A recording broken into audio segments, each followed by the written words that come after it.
मामा बोलिए। जेल में दुर्गा को उड़ाने के लिए ऑपोजिशन वाले प्लान कर रहे हैं।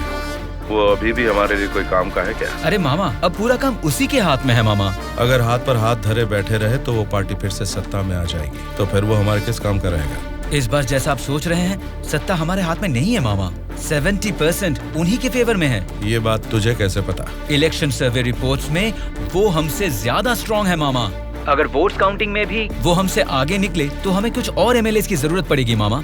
अब उनको धमका के डरा के हमारी पार्टी में लाने के लिए हमारे लिए दुर्गा ही लास्ट ऑप्शन है मामा। And he is the most powerful weapon we have today. और हमारे धंधे में तो गधे को भी बाप बनाना पड़ता है। और हमें अगर गवर्नमेंट फॉर्म करना है तो किसी भी हाल में हमें दुर्गा चाहिए मामा।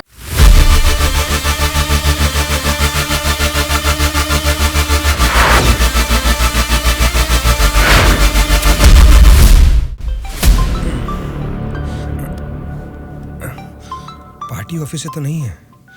हेलो, क्या बात है सुब्बा राजू, आधी रात को मीटिंग क्यों बुलाया है? अरे आपको पता नहीं क्या, 10 दिन में इलेक्शंस का रिजल्ट्स है। सर्वे या कुछ तो आया होगा, उसे देख के मैडम को थोड़ा टेंशन आ गया होगा। वही बात है ना? वजह यही होगी सर, और क्या होगा।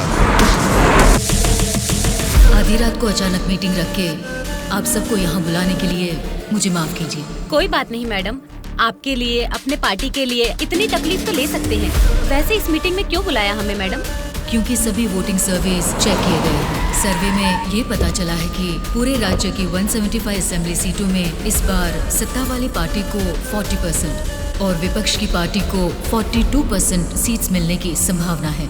और बचे हुए असेंबली सीटों में इंडिपेंडेंट कैंडिडेट्स के जीतने की आशंका है। इसीलिए इस बार हमारी पार्टी को सरकार बनाने के लिए 10 सीटें हर हाल में चाहिए। इन 10 सीटों को हमें पक्का करना होगा। इसीलिए पूरे राज्य में जितने भी जीतने वाले इंडिपेंडेंट कैंडिडेट्स खड़े होंगे उन सबको हमारी पार्टी में शामिल करना होगा, तभी हम सरकार बना पाएंगे। अब हम सबको क्या करना होगा मैडम? आपके एक इशारे पे आपके लिए काम करने के लिए आपके पीछे 100 लोग हैं जो कुछ भी कर सकते हैं। उनको ठुकरा के इतनी भारी बारिश में अगर आप मुझे ढूंढते हुए आए हैं तो मैं समझ सकता हूँ मैटर कितना सीरियस है। बोलिए बादशाह आपके लिए क्या कर सकता है? राज्य भर में जीतने वाले उन इंडिपेंडेंट कैंडिडेट्स के ऊपर हमें जल्द से जल्द ग्राउंड लेवल पर काम शुरू करना होगा। विपक्षी पार्टी कोशिश करे उससे पहले हमें ही उनको खरीदने की कोशिश करनी है। आज इस उम्र में भी इतने सालों से मैं एक विपक्ष की पार्टी ही चला रही हूँ बादशाह। इसीलिए चाहे कुछ भी हो जाए, सरकार तो हमारी ही बननी चाहिए बादशाह। आपकी बात सही है मैडम, लेकिन इस दरमियान सरकारी पार्टी से मिला हुआ वो गुंडा दुर्गा हमारी तरफ आने वाले इंडिपेंडेंट्स को अपनी तरफ नहीं खींचेगा, इसकी क्या गारंटी है? काटने वाले कुत्ते को बांध के रखते हैं, इसीलिए इस बार उसके ऊपर नॉन बेलेबल केसेस लगवाकर उसे जेल में बंद रखा है। इसका मतलब हमारे लिए कोई खतरे की बात नहीं है ना मैडम? इस काम को अंजाम देने के लिए तुम्हें एक काम करना होगा। क्या करना है बोलिए मैडम। सेंट्रल जेल में एक कैदी है।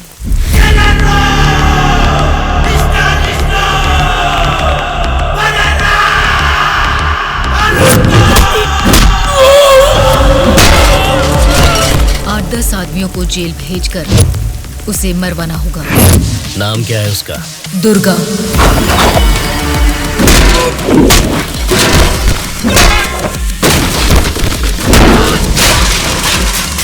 He is the most dangerous animal.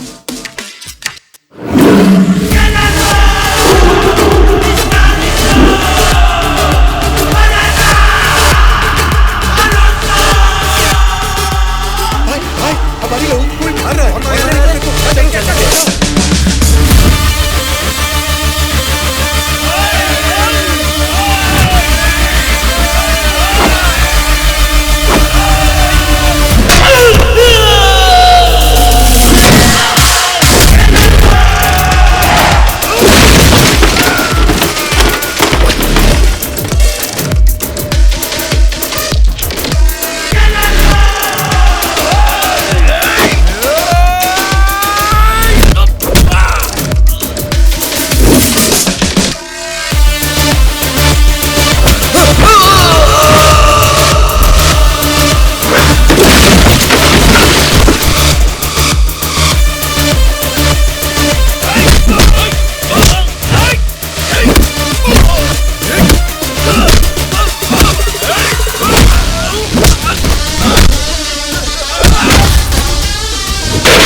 उसे मुझ पे छोड़ दीजिए मैडम, मैं देख लूंगा।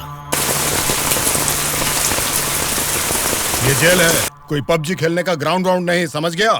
बोल क्यों नहीं रहा है? क्यों मारा उन लोगों को? नजरें नीची करो। कायदे में रहोगे तो फायदे में रहोगे मुन्ना, नहीं तो मेरे बारे में तुम जानता नहीं हो, सीधे तिहाड़ जेल में फेंक दूंगा। ए, तुम लोग क्या देख रहे हो? इसे ले जाके सेल में डाल दो। जेलर साहब। क्या हुआ बादशाह, बात क्या है?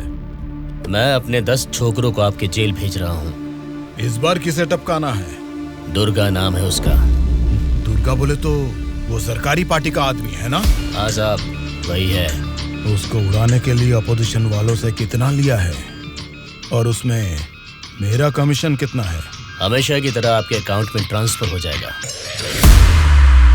स्टेट में इस बार भी हमारी सत्ता आने वाली है, इसलिए कल मेरे फार्म हाउस पर आप सबके लिए एक पार्टी रखी है। Hello sir, CM sir. Central jail से जेलर मधुसूदन बोल रहा हूँ सर। आपको एक खास बात बताने के लिए ही मैंने फोन किया। क्या बात है, बोलो। जेल में आए हुए आपके लोगों को मारने के लिए अपोजिशन वालों ने सुपारी दिया है सर।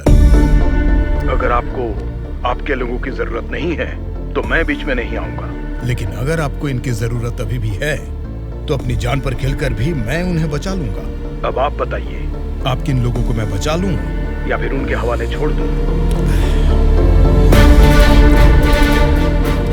मुझे जरा 10 मिनट का टाइम दीजिए। ठीक है सर, मैं आपके कॉल का इंतजार करूंगा।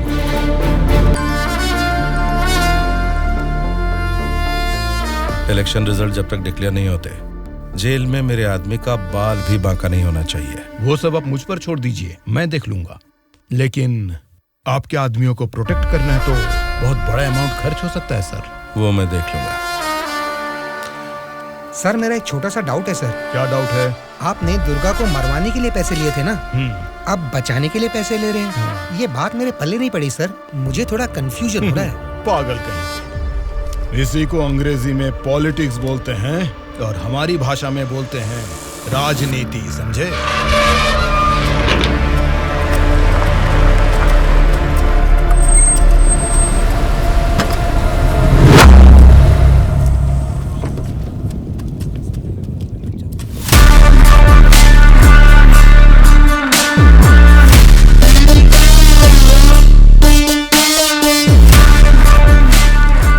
फिर से जेल में आ गए ना, अब लगता है जेल में कोई बड़ा कांड होने वाला है।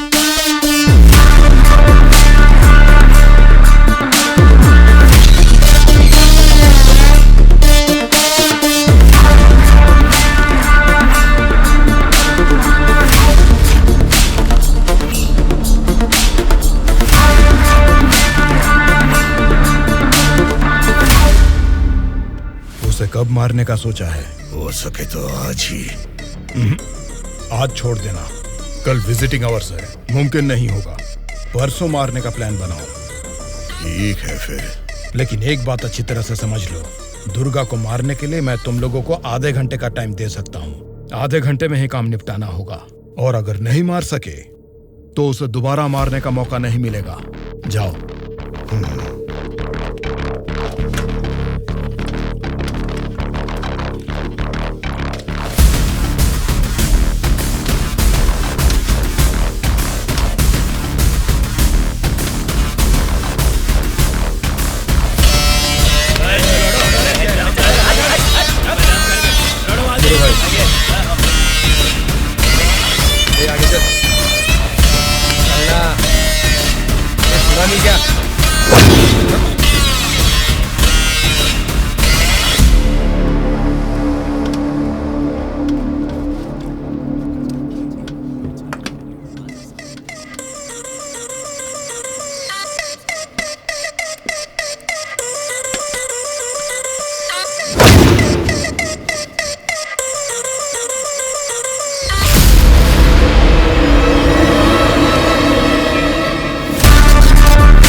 अब मुझे भी देख ले एक बार। ए, बहरा है क्या? आंखें निकाल कर गोटियां खेलूंगा। ए, बोलना। तेरे से बात करे ला रे, समझ में नहीं आता भाई क्या बोल रहा है। ए, देखना, एक बार देख मुझे।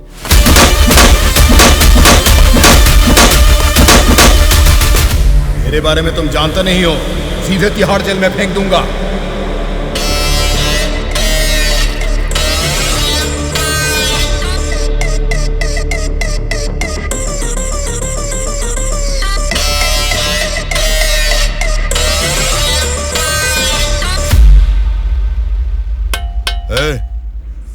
तुझसे मिलने कोई आया है, मिल ले।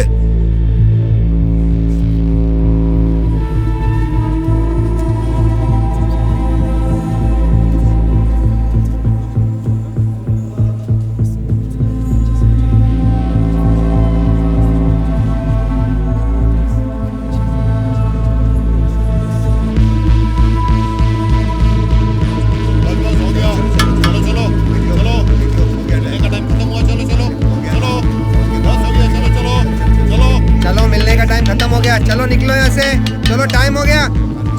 चल शिवा तू निकल, मैं बाद में। ध्यान रख अपना।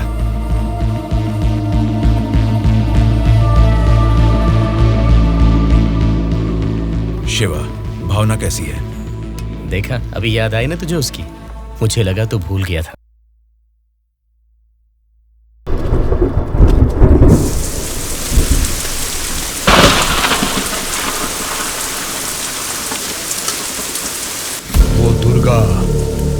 वॉशिंग एरिया में है, बिना गड़बड़ किए उसे टपका देना।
इनको इनके सेल में डाल दो।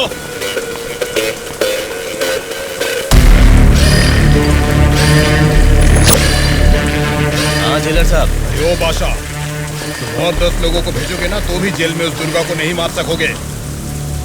क्या हुआ जेलर साहब? क्या हुआ है? तुमने जिन 10 लोगों को भेजा उन्हें उसने कुत्ते की तरह पीटा। मुझे तो लगता नहीं है उनमें से एक भी जिंदा बचेगा। आइंदा जेल के अंदर ऐसी बचकानी हरकत मत करना। जेल के बाहर ही निपटाओ। प्लानिंग जेल के बाहर करो। रखो फोन।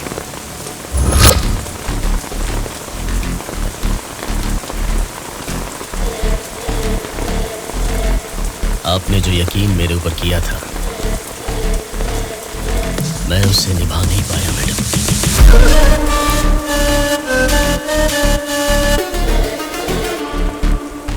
आप ये गन लीजिए मैडम। इस गन से मुझे अभी इसी वक्त यहीं पे मार दीजिए, नहीं तो मुझे एक और मौका दीजिए। मैं खुद जेल में जाकर उस दुर्गा को मारूंगा।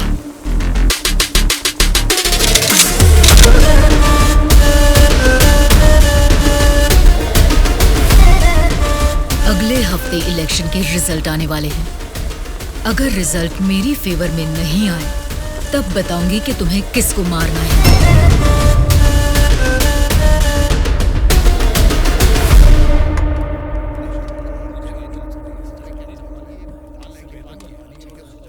मेरा नाम दुर्गा है। सूर्या। कल मुझे बचाने के लिए थैंक्स।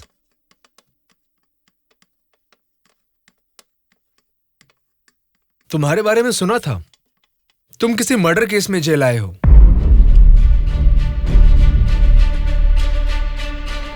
सूर्या, अगर तुम मेरे साथ काम करना चाहते हो तो कहो, मैं तुम्हें इस जेल से बाहर निकाल सकता हूं और तुम्हारे ऊपर जितने केसेस हैं वो सब मिटा सकता हूं। वो कैसे? मेरी सरकार में अच्छी जान पहचान है। अगर तुम हमारे साथ काम करना चाहते हो तो कहो, हमारी पार्टी सत्ता में आते ही तुम्हारे ऊपर से सारे केसेस हटवा दूंगा। तुम सच में मेरे ऊपर से वो केस निकलवा दोगे तो मैं तुम्हारे साथ मिलकर कुछ भी करने के लिए रेडी हूं। तो आज से हम दोनों फ्रेंड्स।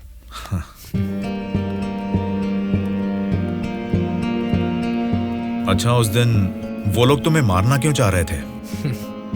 ऑपोजिशन वाले तो मुझे कई दिनों से मारने की कोशिश कर रहे थे, क्योंकि उन्हें इस बार जेल में मौका मिल गया, इसीलिए वो मुझे मारने आ गए।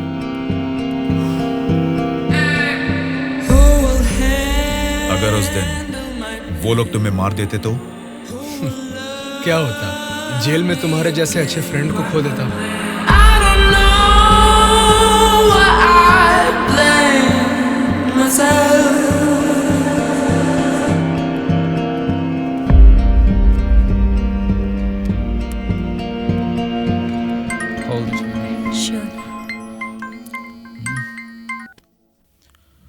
हेलो, मैं दुर्गा बोल रहा हूँ। बोलो दुर्गा। यहाँ जेल में मैं एक आदमी से मिला। किसी छोटे मोटे मर्डर केस में अंदर आया है, लेकिन उसकी हिम्मत अलग ही लेवल की है भाई। वो तो ठीक है, लेकिन क्या वो हमारे काम आएगा? बेशक वो हमारे काम आएगा भाई। ठीक है, इस बार इलेक्शन रिजल्ट्स अगर हमारे फेवर में नहीं आए तो तुम्हें बाहर आना पड़ेगा। ठीक है भाई। तब मैं मामा से बात करके तुम्हारे साथ उसको भी बाहर लाने का प्लान करूंगा।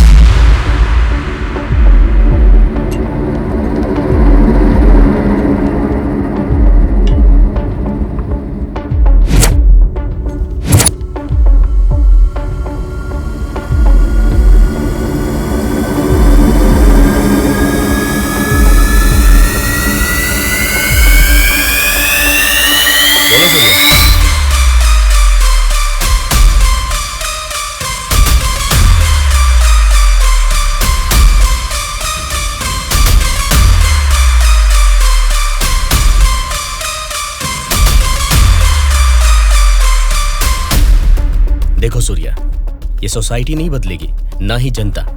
ये 100 साल के इतिहास में तुम्हें कभी लगा है कि वोट डालने का तरीका बदला है? हमें क्या लेना है सूर्या, मेरी बात सुन, ये सब अभी से छोड़ दे। देखो शिवा, जैसा तू बोल रहा है ये समाज नहीं बदला होगा, पब्लिक ने वोट देने का तरीका भी नहीं बदला होगा, लेकिन पब्लिक को पालने वाले नेता लोगों को हमें बदलना है यार। 40 दिन के इंतजार के बाद हुआ पर्दाफाश। जीते हुए उम्मीदवार जश्न मना रहे हैं तो हारे हुए उम्मीदवार उसकी वजह ढूंढने में जुट गए हैं। जनता के वोट ये बता रहे हैं कि उन्हें किसी से कोई बैर नहीं। दोनों मेजर पार्टियों को इलेक्शन में लगभग एक समान वोट मिले हैं। राज्य की पूरे 120 असेंबली सीटों में से सरकारी पार्टी को 48 सीट मिले हैं, वहीं ऑपोजिशन पार्टी को 52 सीट मिले हैं। बाकी 20 सीटें इंडिपेंडेंट एमएलए को मिले हैं और वो ही तय करेंगे कि राज्य में सरकार किस पार्टी की बनेगी। अब उनमें से कितने लोग कौन सी पार्टी को समर्थन करेंगे, राज्य की सत्ता कौन सी पार्टी को जाएगी, ये सब जानने के लिए शक्ति परीक्षण होने तक सबको इंतजार करना ये क्या है सर? इस बार ऐसे कैसे हो गया? अब हम क्या करेंगे सर? इस बार भी गवर्नमेंट हमारी ही बनेगी।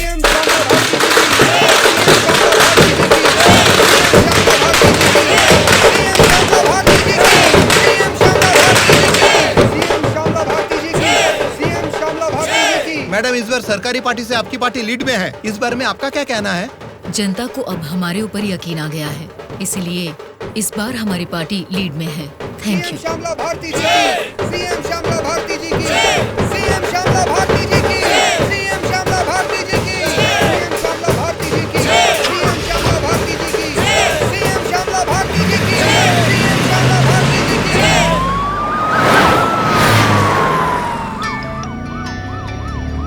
मैडम, सीएम राम मोहन राव जी का फोन आया है।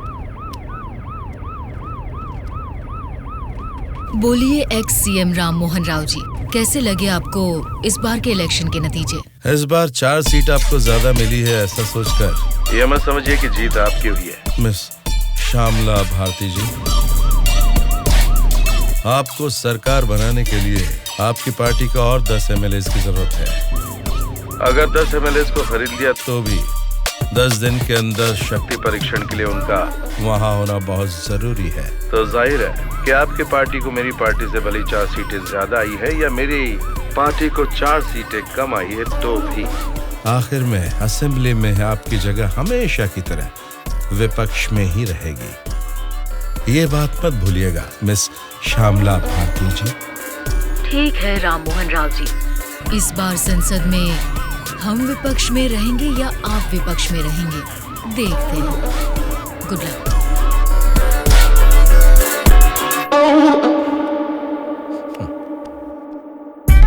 ये जानते हुए कि हमारी पार्टी लीड में है, ये राम मोहन राव कॉन्फिडेंटली कह रहा है कि हमारी पार्टी जीत नहीं सकती।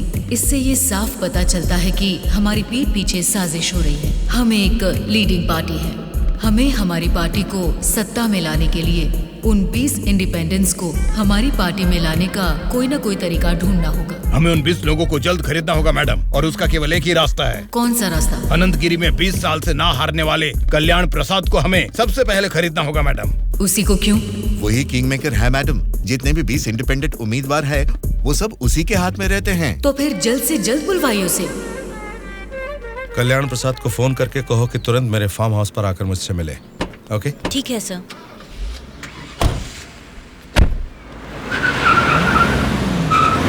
लगता है सब लोग आ गए हैं, तेरी वजह से ही लेट है। हाँ रुको रुको। नमस्कार मैडम।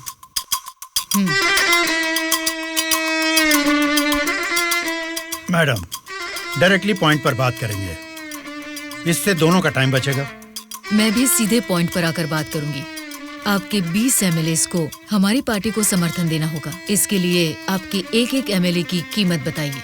एक एमएलए ने अपने मतदान क्षेत्र में जीतने के लिए तकरीबन 50 करोड़ रुपए खर्च किए हैं। एक एमएलए को 100 करोड़ दे दीजिए। क्या मतलब? एक एमएलए को 100 करोड़? मतलब इसके हिसाब से 20 एमएलए को 2000 करोड़? हाँ मैडम। इतना क्यों? मार्केट में आजकल रेट बहुत बढ़ गए मैडम। एक जमाने में खाना पकाने का तेल 100 रुपए लीटर मिलता था और अब 230 रुपए हो गया है। फिर भी लोग खरीद रहे हैं ना। वैसे जनता के बारे में हम कुछ सोच रहे हैं क्या? नहीं ना। इसीलिए जैसे चीजों के दाम बढ़ गए हैं, वोटर्स ने भी अपने रेट बढ़ा दिए हैं मैडम। एक टाइम पे 1000 रुपए में मिलने वाले वोट अब 5000 में मिलते हैं। यहाँ कोई भी कैंडिडेट को देख के वोट नहीं डालता मैडम, वो वोट डालता है कैश देखकर ही। मतलब आपके एमएलए को हमारी पार्टी को समर्थन देना है तो आपको 2000 करोड़ देने होंगे, सही कहा? 2000 करोड़ नहीं मैडम। तो फिर? 2500 करोड़। मतलब 2500 करोड़ रुपए। यस। वो 500 करोड़ किसके लिए? वो मेरा कमीशन है मैडम। आपका कमीशन 500 करोड़ है? जी मैडम, मैं आपको कोई प्याज टमाटर थोड़ी ना बेच रहा हूँ। इस राज्य की सत्ता 5 साल के लिए दे रहा हूँ आपको। इसके बदले में एक छोटी सी 500 करोड़ की रकम कमीशन लेने में कोई गलती नहीं है madam.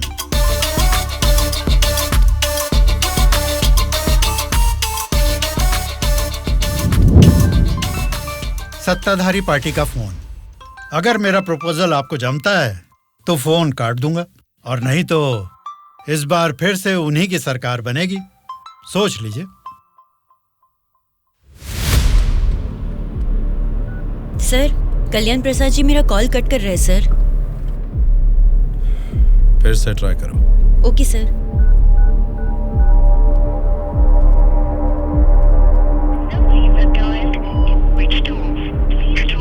Sir, phone switch off आ रहा है सर। ठीक है, उसे वॉइस मैसेज भेज दो। Okay sure sir. आपने 2500 करोड़ मांगे जो मैं दे रही हूँ। कोई गलती नहीं होनी चाहिए। शक्ति परीक्षण वाले दिन हमारे 20 एमएलए आपके पीछे दुम हिलाते हुए चलेंगे। आप जहाँ साइन करवाएंगी वहाँ करेंगे। अब आप सीएम पद की शपथ लेने के लिए तैयारी कीजिए मैडम। लेकिन उसके पहले हमें एक काम करना है। वो क्या है मैडम? आपने मुझसे हाथ मिला लिया है, ये खबर राम मोहन राव को जरूर पता चल जाएगी। हमें हमारे एमएलएस को सेफ रखना होगा। इसलिए उन सभी एमएलएस को राम मोहन राव से सेफ रखने के लिए मैंने बेंगलुरु में एक स्टार होटल पूरा बुक कर लिया है। शक्ति परीक्षण होने तक वो सारे उधर ही रहेंगे। आपके एमएलएस के साथ हमारे एमएलएस को भी मिलाकर उधर भेजेंगे तो वो सब साथ में वहाँ सेफ रहेंगे। आपकी बात सही है मैडम, पर उस राम मोहन राव के डर से सिटी से इतनी दूर बेंगलुरु में एमएलएस को रखने की जरूरत नहीं है मैडम। वो क्या है ना, शहर के बीचों बीच मेरे कंट्रोल में एक जगह है जिसके बारे में किसी को नहीं पता। ये 10 दिन हम अपने एमएलएस को वहीं छिपाएंगे तो टाइम भी सेव होगा और अपने लोग अपने ही साथ हैं, ये भरोसा भी रहेगा। लेकिन उतनी सेफ प्लेस इस सिटी में कहाँ है? सॉरी मैडम, शक्ति परीक्षण होने तक उस जगह के बारे में मैं आपको भी नहीं बताऊंगा। ठीक है, फिर आपके एमएलएस के साथ हमारे एमएलएस को भी आपकी बताई हुई जगह पर भेजूंगी। देखना कोई भूल ना हो। Okay madam. सत्या। हाँ सर। सर, श्यामला भारती जी ने कल्याण प्रसाद जी को 2500 करोड़ में खरीद लिया। अब हमारी हालत क्या होगी सर? हमारी सरकार गिर गई क्या? सर, इलेक्शन में मैंने 100 करोड़ खर्च किया, अब मेरा क्या होगा सर? बताइए सर। बस चुप हो जाओ। परेशान होने की जरूरत नहीं है। शक्ति परीक्षण में अभी टाइम है। मैं जानता हूं मुझे क्या करना है।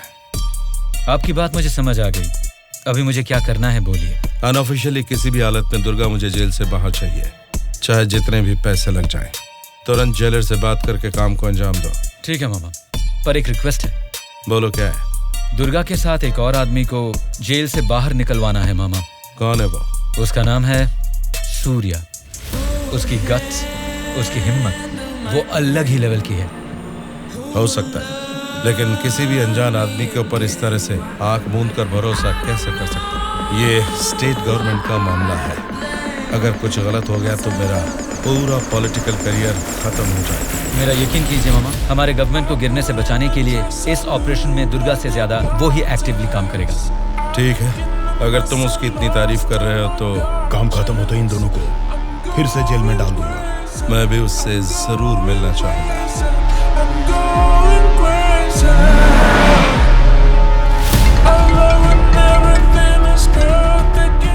हेलो मैडम, मुझे आपको एक इन्फॉर्मेशन देनी है। हाँ बोलिए। जेल से दुर्गा भाग गया है, अपने एमएलएस को संभालिए।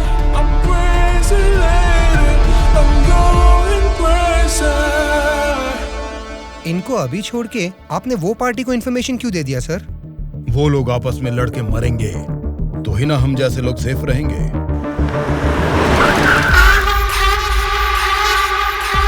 आज रात यहीं पे रुकना। कल सवेरे 8 बजे मामा से मीटिंग हो सकती है। कॉल आते ही यहाँ से निकल जाना। मैडम, कल रात ही मैंने अपने सभी लोगों को सेफ जगह पर शिफ्ट किया है और यहाँ वो सारे लोग बहुत ही एंजॉय कर रहे हैं। वो ठीक है, पहले मेरी बात सुनिए। बोलिए मैडम। सरकारी पार्टी वाले जेल से उस दुर्गा को बाहर लेकर आए हैं, ये इन्फॉर्मेशन आई है। मैं नहीं जानती तुम क्या करोगे, लेकिन हमारे सभी एमएलए सेफ रहने चाहिए। मैडम, दुर्गा जैसे 10 लोग भी जेल से बाहर आ जाए ना, तो भी हमारे एमएलए कहाँ है पता लगाना मुश्किल है। फिर भी सामने वाली पार्टी प्लान कर रही है, तो इसका मतलब हमें संभल के रहना है। आप टेंशन मत लीजिए, शक्ति परीक्षण होने तक उनको ही नहीं, आपको भी आपके एमएलए कहाँ है पता नहीं चलेगा। ऐसा प्लान किया है। ठीक है, जो भी करो संभाल कर। इलेक्शन रिजल्ट के बारे में इस बार भी मेरा अंदाजा गलत निकला। लगता है सत्ता हाथ से जाने वाली है। तुम दोनों को क्या करना है ये तुम सोचो, चाहे जितने पैसे खर्च हो जाएं, लेकिन उस श्यामला ने जिन 20 इंडिपेंडेंट एमएलएस को खरीदा है वो किसी भी तरह मुझे चाहिए। तुम लोगों का क्या प्लान है, बताओ क्या करोगे? उन सबको किडनैप करेंगे सर। किडनैप? हाँ सर। 20 एमएलएस को किडनैप करना तुम्हें स्कूल के बच्चों को किडनैप करने के जैसा लग रहा है क्या? 20 एमएलएस नहीं सर, ऑपोजिशन एमआईयू को मिलाकर पूरे 72 एमएलएस हैं सर। क्या 72 लोग? आपकी पार्टी से जीते हुए 48 एमएलएस के साथ पूरे 120 एमएलएस को आपके बेंगलुरु वाले फार्म हाउस में बिना बंदी बनाए इस बार आप सीएम नहीं बन सकते हैं सर। ऑपोजिशन एमएलएस तक तो ठीक है, लेकिन हमारे एमएलएस क्यों? वो तो हमारे ही लोग हैं ना। राजनीति में सब कुछ हो सकता है सर, सब कुछ जायज है। सत्ता का पलड़ा जिस तरफ है वो उस तरफ चले जाएंगे। यहां जीतने से ज्यादा सत्ता जरूरी है सर। अभी की सिचुएशन में अपने एमएलएस को हमें ही बचाना है सर, इसलिए हमें उनके साथ हमारे एमएलएस को भी बंदी बनाना ही होगा सर। तुम्हारा प्लान सुनने में तो ठीक ही लग रहा है, लेकिन ऑपोजिशन एमएलएस को किडनैप कैसे करोगे? यह मुमकिन है क्या? सत्ता की जंग हर कोई जीतना चाहता है, पर जीत सिर्फ एक की ही होती है और उसी को वीर कहते हैं। मैंने आपको जिसके बारे में बताया था ये वही है सर। तो जरा बताओ कि शुभ काम का मुहूर्त कब है? इस शुक्रवार को ही आपके सभी एमएलएस को बस में बिठा के दुर्गा को सौंप दीजिए। दुर्गा उनको बेंगलुरु हाईवे के एक ढाबे पर लेकर आएगा। इसी बीच ऑपोजिशन के सभी एमएलएस को किडनैप करके लाने का जिम्मा मेरा होगा। गुड। तुम्हारे प्लान के साथ तुम्हारा कॉन्फिडेंस भी मुझे अच्छा लगा।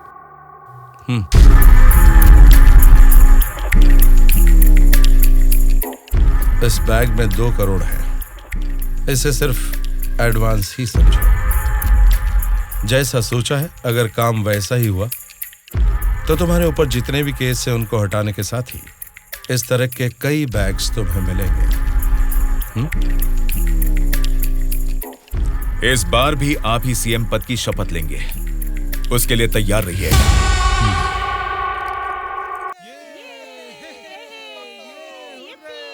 कल्याण प्रसाद के फोन का लास्ट कॉल लोकेशन कल रात 11 बजे का गुलजार हाउस में दिखा रहा था। तभी से लेके अब तक वो किसी के टच में नहीं है।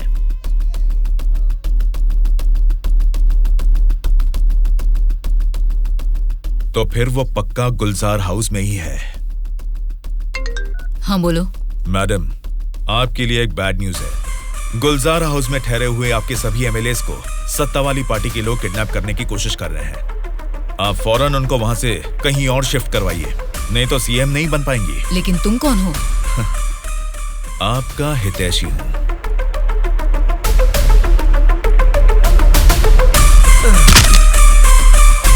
चलिए बैठिए आप लोग अंदर।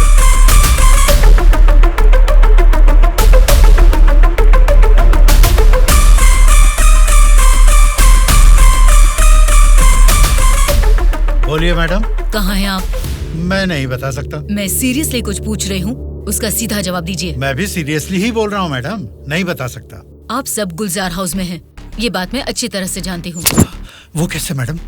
गूगल मैप पे भी सर्च करने पर इस जगह के बारे में किसी को पता नहीं चलता। सिर्फ मुझे ही नहीं बल्कि सरकारी पार्टी वालों को भी पता है कि आप सब कहाँ छुपे हो। अब क्या करें मैडम? उनके वहाँ पहुँचने से पहले निकलो वहाँ से और अपने साथ सभी एमएलएस को वहाँ से शिफ्ट कर दो। लेकिन अभी के अभी इतने एमएलएस को कहाँ शिफ्ट करेंगे मैडम? मैं बस भेज रही हूँ। मेरे बैंगलोर वाले रिसोर्ट में शिफ्ट हो जाओ। समझ गए तुम? समझ गया।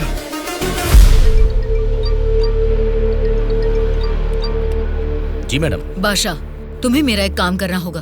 बोलिए मैडम। हमारे सभी एमएलएस को हम अर्जेंटली एक बस से बैंगलोर रिसोर्ट में शिफ्ट कर रहे हैं। हमारी बस सेफली बैंगलोर पहुंचे तब तक तुम्हें उसे फॉलो करना है। ठीक है मैडम। तुरंत अपने आदमियों के साथ बैंगलोर हाईवे पर वेट करो।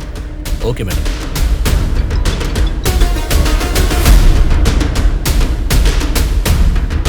हेलो मैडम, मैं ट्रैवल एजेंसी का बस ड्राइवर बोल रहा हूँ मैडम। कहाँ पहुँचे तुम? मैं बिल्कुल सही लोकेशन में पहुँच गया हूँ मैडम। ठीक है, हमारे लोग वहाँ आएंगे, वेट करो। ठीक है मैडम।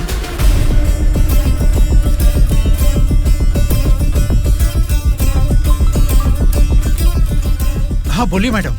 बस आ गई है, आप सब तुरंत वहाँ से निकल जाइए। ठीक है मैडम। बस आ गई है, चलिए सब लोग बस में बैठिए।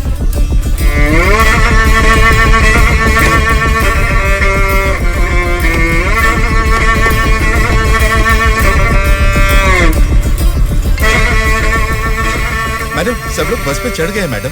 अभी निकल सकते हैं क्या मैडम? Okay madam. बोलो सूर्या। दुर्गा, हमारा प्लान सक्सेस हुआ। अब सभी एमएलएस मेरे कब्जे में हैं। तुम हाईवे के ढाबे पे वेट करो, मैं भी पहुंचता हूँ। ओके। क्या रे, कुछ पता? बोली मैडम। बस निकल गई है और थोड़ी ही देर में बैंगलोर हाईवे एंटर करेगी। अगर कोई भी हमारी बस को फॉलो करता हुआ दिखे तो उसे वहीं मार देना।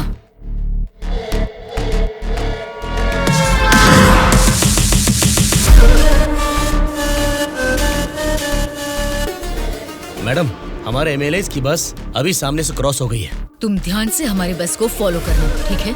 ठीक है मैडम। ए चलो रे।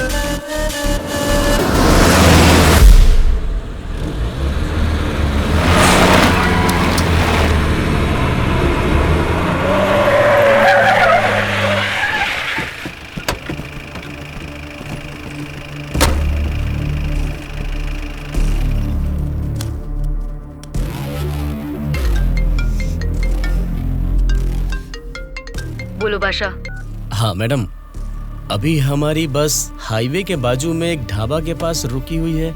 नाइट जर्नी है ना बादशाह, चाय कॉफी पीने के लिए रुके होंगे। अब इतना भी फोन करके बताओगे? Madam madam. अब क्या हुआ बादशाह? हमारे बस के पीछे ही एक और बस आके रुकी है। और एक बस? हाँ मैडम, देखने में तो सरकारी पार्टी की एमएलए की बस लग रही है। क्या सरकारी पार्टी की एमएलए की बस? हाँ मैडम, पक्का उन्हीं लोगों की बस है मैडम। सच में? लेकिन उनकी बस वहाँ क्यों आई है?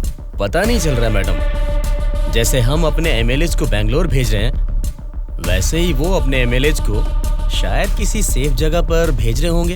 हो सकता है, फिर भी दोनों बस एक ही जगह पर एक ही समय पर ये कैसे हो सकता है? तुम एक काम करो बादशाह, हमारे एमएलए की बस वहाँ से सुरक्षित निकल जाए, तब तक उनकी बस पर तुम कड़ी नजर रखना। ठीक है मैडम।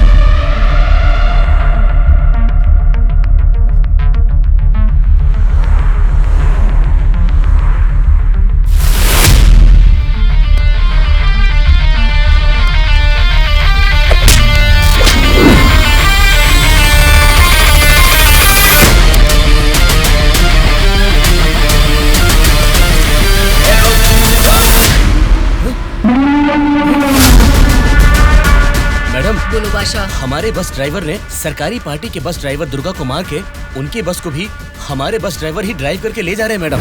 व्हाट? उनकी बस को हमारे ड्राइवर क्यों ले गए हैं?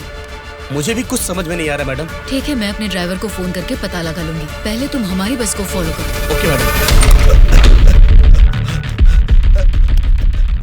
Hello madam. अनवर, क्या कर रहे हो तुम लोग? कुछ लोग आके मुझे मार के हमारी बस को लेके गए मैडम। बोली मैडम। बादशाह, वो लोग अपने ड्राइवर नहीं हैं, कोई क्रिमिनल्स हैं। उनका पीछा करो। Stop them right now. ठीक है मैडम।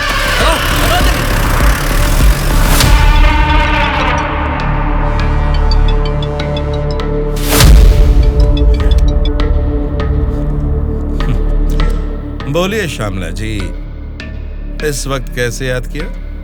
बड़े रिलैक्स्ड मूड में लग रहे हैं आप। एक शॉकिंग न्यूज सुनाऊं आपको? बताइए, क्या है वो? अभी तक मैंने सोचा कि संसद में आपके और मेरे बीच में स्पर्धा है, लेकिन हमारी इस स्पर्धा में किसी तीसरे ने एंट्री ली है। उसने क्या किया है अगर ये आपको बताऊंगी तो बहुत बड़ा झटका लगेगा। वो तीसरा कौन है और उसने क्या किया है ये आप बताएंगी, तभी तो पता चलेगा कि मुझे बड़ा झटका लगेगा या नहीं। जेल में से आपने एक जानवर को बाहर निकलवाया मिस्टर राव। उस जानवर को मारकर उस तीसरे ने हमारे एमएलएस के साथ आपके एमएलएस को भी किडनैप करके वहाँ से भाग गया है मिस्टर राव। अगर मुझे पता चला कि उस तीसरे और आपके बीच में कुछ कनेक्शन है तो मेरी एक बात याद रखना, आपका पॉलिटिकल करियर मैं पूरी तरह से बर्बाद कर दूंगी मिस्टर राम मोहन राव।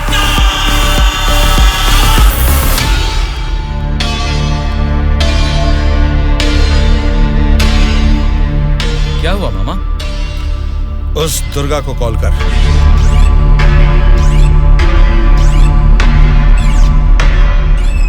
वो फोन नहीं उठा रहा है। उसके फ्रेंड को कॉल कर।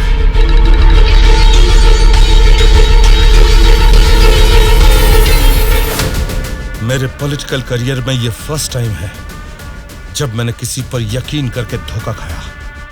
बोल कौन है रे तू? बोला था ना, ये सत्ता की जंग हर कोई जीतना चाहता है, लेकिन किसी एक को ही जीत मिलती है, उसी को वीर कहते हैं। अब वो जंग शुरू हो चुकी है। वीर कौन है और वो जंग किस मकसद से कर रहा है, आगे आगे तुमको सब समझ में आएगा। तब तक के लिए wait and C.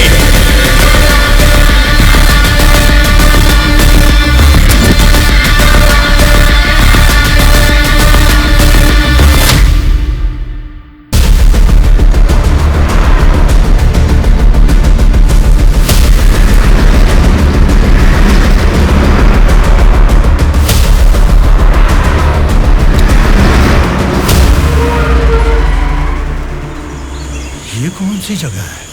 Bengaluru resort बोले थे, गलती से किसी और रूट में तो नहीं आ गए? घना जंगल लग रहा है ये तो।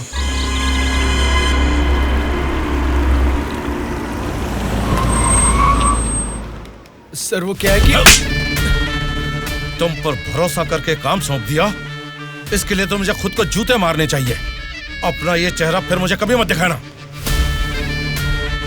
पता नहीं कहां से एक अनजान आदमी को लाकर मेरे सर पर बैठा दिया। अब देखो उसने क्या किया है। सॉरी मामा। मर जाओ जाकर। उस डीजीपी को फोन करके फार्म हाउस में आने के लिए कहो। ओके मामा। क्या रे, हमारी पार्टी ज्वाइन करने के लिए इस जंगल में आ गए तुम लोग? अरे जब लीड में हम हैं तो तुम्हारी पार्टी में आने की नौबत क्यों आएगी हमें? लीड में हम हैं बोलकर तुम सब लोग हमारी पार्टी में आ गए। देख लो, कुछ अकल है कि नहीं? वाली लीड नहीं, जीतने वाली भी अपनी ही पार्टी है। रुक जाओ, क्या है ये? इतना शोर कर रहे हो? आपस में लड़के कुछ नहीं मिलने वाला। हमें कुछ भी बोलिए, लेकिन हमारी पार्टी को कुछ मत बोलना। समझ गए? जरा सामने आओ और अपनी पार्टी की ताकत दिखाओ।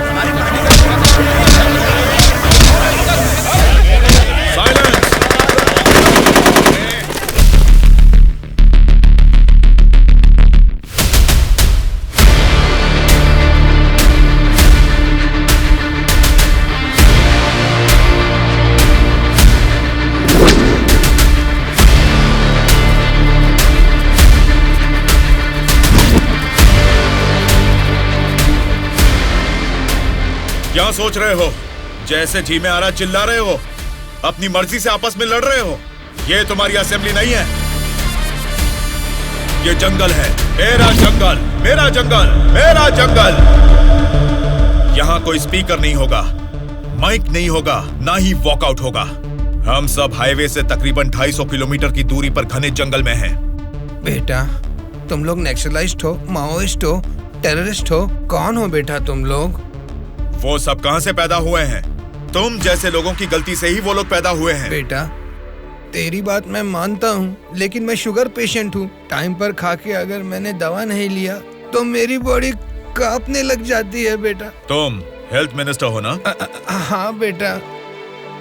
तुम्हारे पास बड़े हॉस्पिटल्स हैं, फिर भी तुम्हें ये सब बीमारियां हैं, तो तुम पब्लिक का भला कैसे करोगे? बेटा, हमारे पेट में चूहे दौड़ रहे हैं, पहले कुछ खाने के लिए तो दे दीजिए।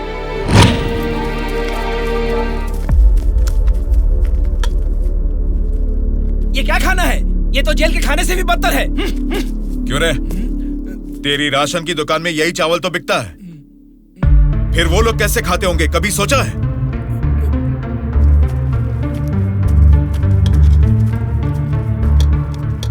बस बेटा बस, चावल खाने में कमी ही करनी चाहिए, ज्यादा नहीं खाना चाहिए। अच्छा, तो फिर इतनी जायदाद कैसे बना ली? उसमें भी तो कमी कर सकते थे, पर उसमें तो करोगे नहीं।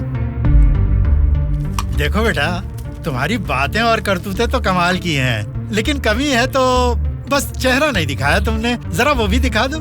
तुझसे देखा नहीं जाएगा। बाप रे, इतना डरावना है तुम्हारा चेहरा। तो फिर देखो। हाँ तो फिर दिखाओ ना।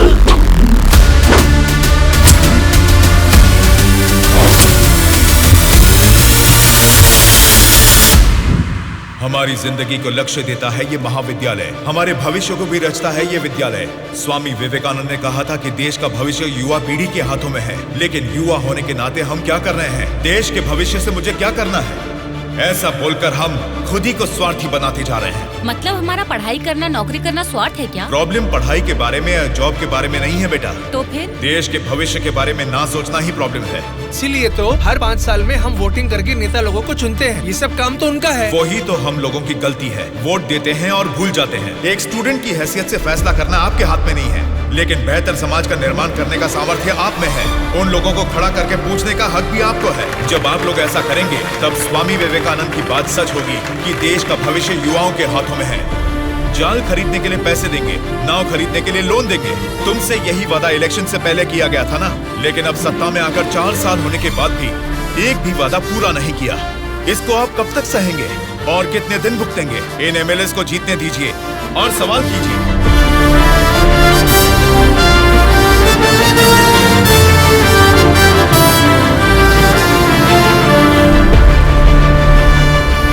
18 साल की उम्र होने के बाद ही हमारे देश में मतदान का हक क्यों दिया जाता है जानते हो? ताकि हम एक सही नेता को चुन सके। लेकिन हम क्या कर रहे हैं? हम बिना सोचे समझे और उनसे पैसे लेकर वोट डाल रहे हैं। अगर ऐसा ही चलता रहा तो कल को आपके बच्चे और फिर उनके बच्चे, हर किसी को इसी तरह की परेशानी होगी। हमें अब बिना सोचे समझे और पैसे लेकर वोट डालने की इस प्रथा को खत्म करना ही होगा। और अगर हमने ऐसा नहीं किया तो सबका नाश निश्चित है। आने वाली पीढ़ी को हम ये बताएंगे कि वोट की जो ताकत है उससे सरकार बदल सकते हैं।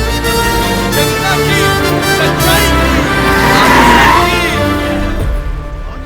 स्टूडेंट सर, आजकल जनता के सामने समाज के बदलाव की बातें करते रहते हैं सर।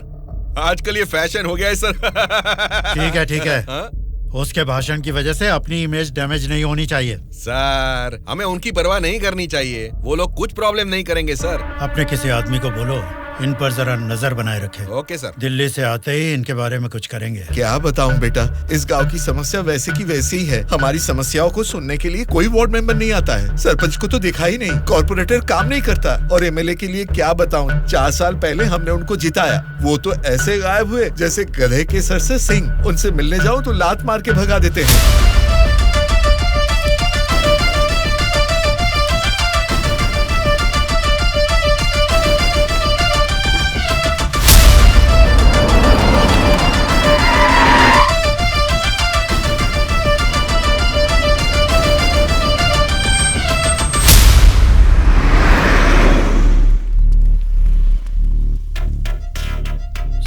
हाँ सर। हम बगल वाली स्टेट में गए थे ना? हाँ सर।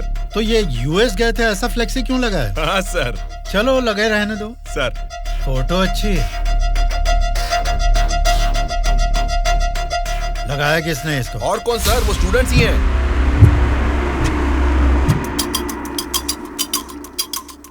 इन पोस्टर्स को देखकर वो एमएलए पक्का रिएक्ट करेगा। रिएक्ट तो करेगा, पर कैसे रिएक्ट करेगा वो पता नहीं चल रहा।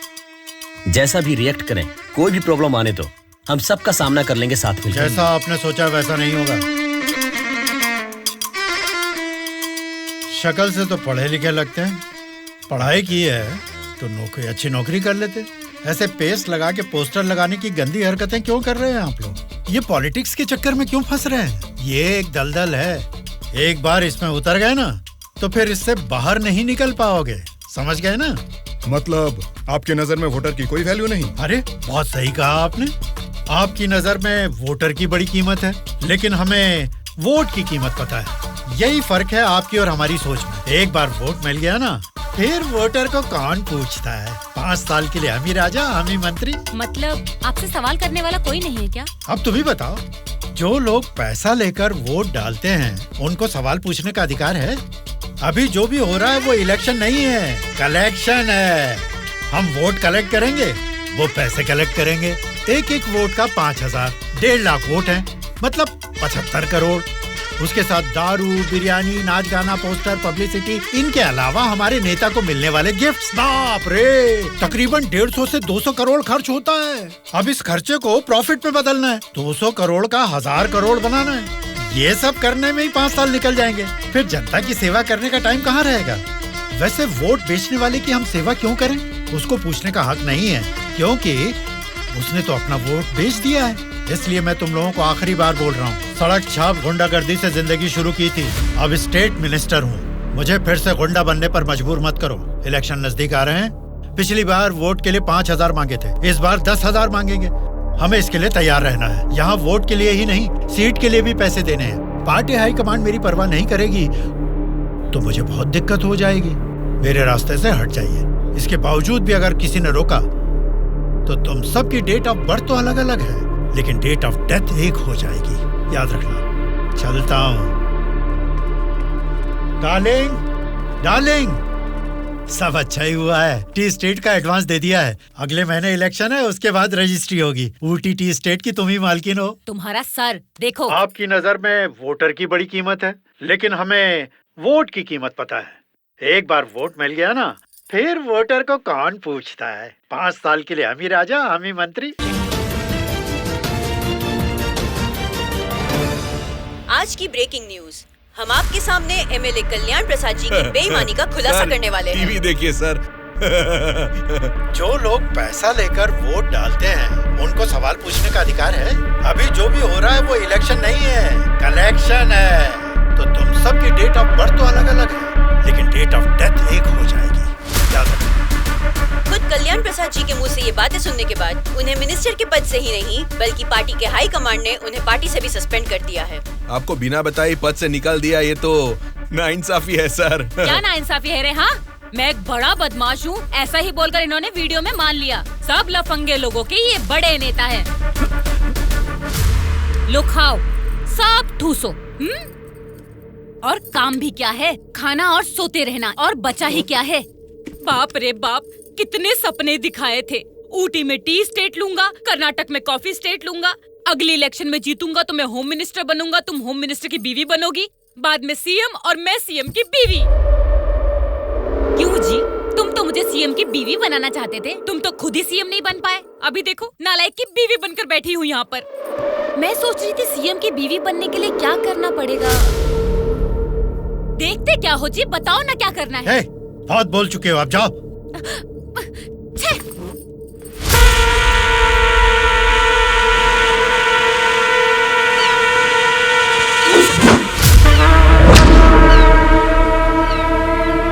अरे क्या कर रहा है?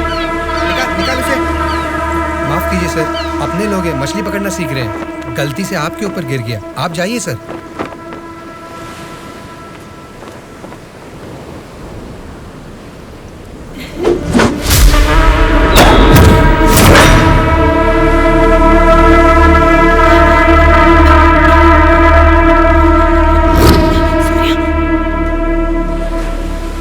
सर, मछली पकड़ते समय समुंदर में सब मछलियां तो नहीं पकड़ सकते ना सर। हमारे हाथ में आई हुई मछली पकड़ेंगे, गलत मत समझिए। अब जाइए।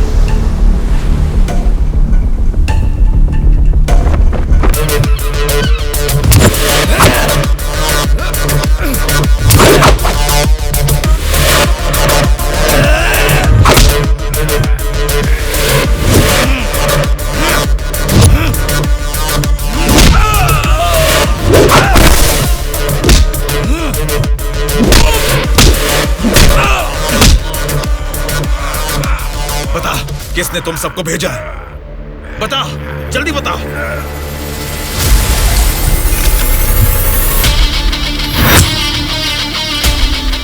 इतना हैरान क्यों है? मरा हुआ आदमी तेरे सामने जिंदा कैसे खड़ा है, यही सोच रहा है ना तू? मुझे मारना तेरे बस की बात नहीं है, ना ही तेरे बाप से हो पाएगा। वोट देना हर एक का हक है, उसे पैसे देकर मत खरीदो। एमएलए एक रिप्रेजेंटेटिव होता है जो लोगों की समस्याओं को सरकार के पास लेकर जाता है, बल्कि ये नहीं कि वो उस क्षेत्र का राजा बनकर बैठे। जस्ट एक कर्मचारी है। तुम सब कुछ भूल गए हो, इसलिए याद दिलाने के लिए पोस्टर्स लगाए, लेकिन तुम तो समझ ही नहीं पाए। अब तक तो तुम्हें ही बदलने के बारे में सोचा था, इस चुनाव क्षेत्र के एमएलए को बदलने के बारे में नहीं। लेकिन अब बदलूंगा। अगले इलेक्शन में चुनाव के लिए रेडी हो जाओ। अब की बार कलेक्शन नहीं, इलेक्शन होगा।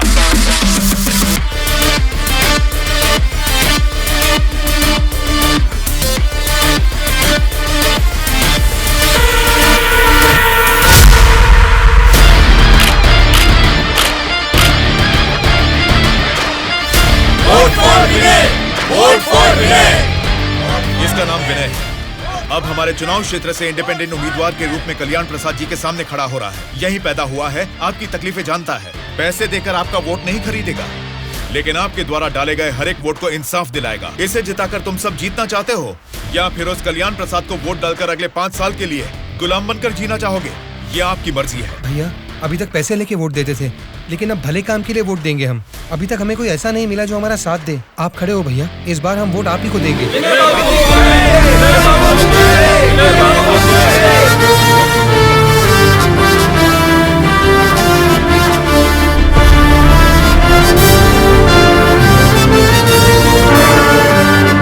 ऐसा क्या?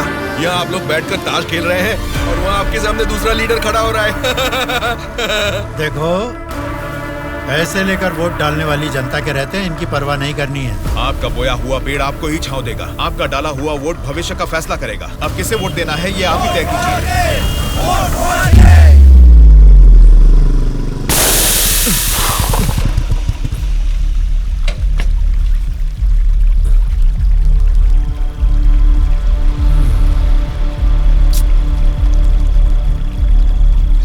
पंचर बना लो, पंचर। क्या बाबू, गाड़ी पंचर क्या? हाँ भाई, जरा अर्जेंटली जाना है। आप पंचर बना दोगे? बनाऊंगा ना। आगे जाके ये हमारे गांव का एमएलए बनेगा। पंचर थोड़ा खट से बना रे। तुम्हारे रोज जाने वाले रास्ते में अचानक तुम्हारी गाड़ी पंक्चर हो गई है, फर्क नहीं दिख रहा है क्या? उसके साथ जैसे गाड़ी पंक्चर हुई तभी पंक्चर वालों का हाजिर होना अजीब नहीं लग रहा है? वैसे तो इलेक्शन में खड़े होना भी अजीब बात है। आप तो एमएलए बन जाएंगे, असेंबली में चले जाएंगे, अपन तो इधर ही रह जाएगा ना। हम तो गुंडागर्दी ही करेंगे, और करेंगे भी तो क्या होगा? मारना, काटना, जलाना और बलात्कार करना। हम किसको मारेंगे, किसको काटेंगे जानते हैं? तेरे दोस्तों को। तेरे दोस्त सूर्या को बहुत बुरी मौत मारेंगे। बाद में बच्चों का कौन जानते हैं आप? आपके साथ घूमती है ना वो गोरी गोरी लड़कियां, जैसे चाहे मजे करेंगे। अय्याशी करके मुंबई रेड लाइट एरिया में जाके बेच देंगे उनको। सोच लेना। चलो रे। आप सबको कुछ बताना चाहता हूँ, लेकिन आप लोग गुस्सा मत होना। तो फिर तुम वो बात ही क्यों कर रहे हो जिससे गुस्सा है? अरे वो बात नहीं है। अरे तो अब बता भी दो ना। मैं ये इलेक्शन नहीं लड़ूंगा। What? सच सच बताओ, क्या तुम्हें किसी ने डराया? ऐसा कुछ नहीं है, मैं ये इलेक्शन नहीं लड़ूंगा बस। तेरी आंखों में मुझे डर दिख रहा है। क्या बात है, बोल। हाँ यार, मैं डर रहा हूँ, तो अब क्या करूँ? अगर जान का डर था तो इस इलेक्शन में खड़ा होने के लिए तैयार क्यों हुआ? कल ही नॉमिनेशन की लास्ट डेट है। कल 3 बजे एमआरओ ऑफिस के पास हम सब तेरा वेट करेंगे। तू कल आ रहा है और नॉमिनेशन भी डालेगा। उल्टा सीधा बोलेगा तो इन सब के बारे में तो नहीं जानता, लेकिन मैं तुझे मारकर समुंदर में फेंक दूंगा। याद रखना, कल शाम को 3 बजे एमआरओ ऑफिस। चलो रे। कल हम तेरे लिए वेट करेंगे।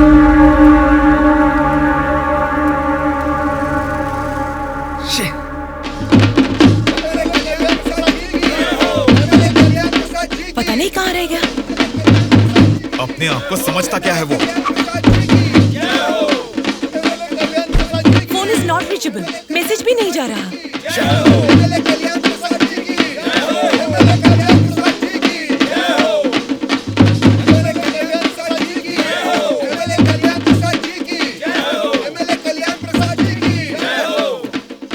संभाल के रखना, बात के कार्यक्रम में काम आएंगे। नमस्कार वोटर महाराज, आपके अनमोल वोट आप मुझे ही देंगे ना? आप ही देंगे। अच्छा मुहूर्त निकलने से पहले नॉमिनेशन करके आता हूँ। नमस्ते।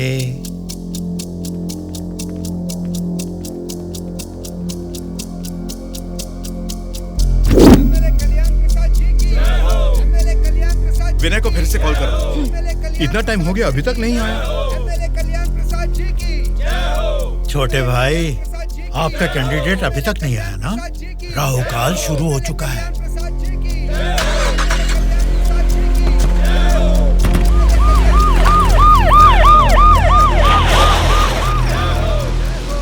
हम तुम्हें अरेस्ट करने आए हैं। हमें चलो बताते हैं।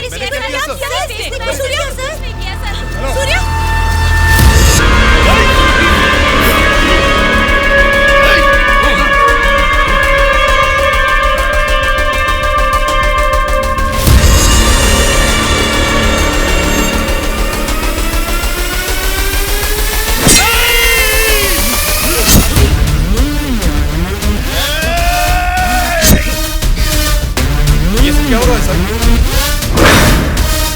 फायर रख अपना।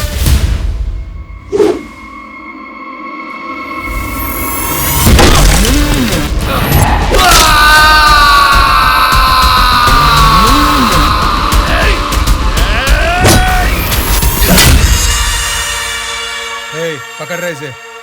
सर, ये सब क्या हो रहा है सर? हो रहा है नहीं, जो हुआ है वो। ऐसे कुछ बात करनी है। Okay sir. छोटे भाई, खुद को ही अकलमंद समझते हो, तुम्हारे रेंज की नहीं है, फिर भी मेरी थोड़ी सी अकल है। तुम्हारे इस्तेमाल किए हथियार को मैंने भी यूज किया, सोशल मीडिया। कल ही नॉमिनेशन की लास्ट डेट है। तू कल आ रहा है और नॉमिनेशन भी डालेगा। उल्टा सीधा बोलेगा तो, लेकिन मैं तुझे मारकर समुद्र में फेंक दूंगा। छोटे भाई, पॉलिटिक्स मतलब एक ऐसा समंदर जिस पे सफर के लिए शिप चाहिए या तो फिर बोट। तुमने खाली हाथ तैरना चाहा तो बीच समंदर में डूब जाओगे। तेरे जैसे नालायक को ही बोट और शिप की जरूरत पड़ती है। मुझे जरूरत नहीं है। मैं तुझे पीछा करके शिकार करके पकड़ूंगा, क्योंकि मैं एक शार्क हूँ, समझा? वो सही में शार्क निकला। पीछा किया, शिकार किया, और अब क्या करेगा? हे, चलो यहाँ से। हाँ, चलो चलो जल्दी चलो। निकलो। हाँ, चलो जल्दी चलो। कुछ भी कहो यार, मौसम तो बहुत लाजवाब लग रहा है। पेट में बहुत गड़बड़ है, लगता है इधर ही बैठ के आ जाएगी। भाई, इस उम्र में भी तू टाइम पे हल्का हो जाता है, मतलब तेरा हेल्थ तो एकदम सुपर है मेरे भाई।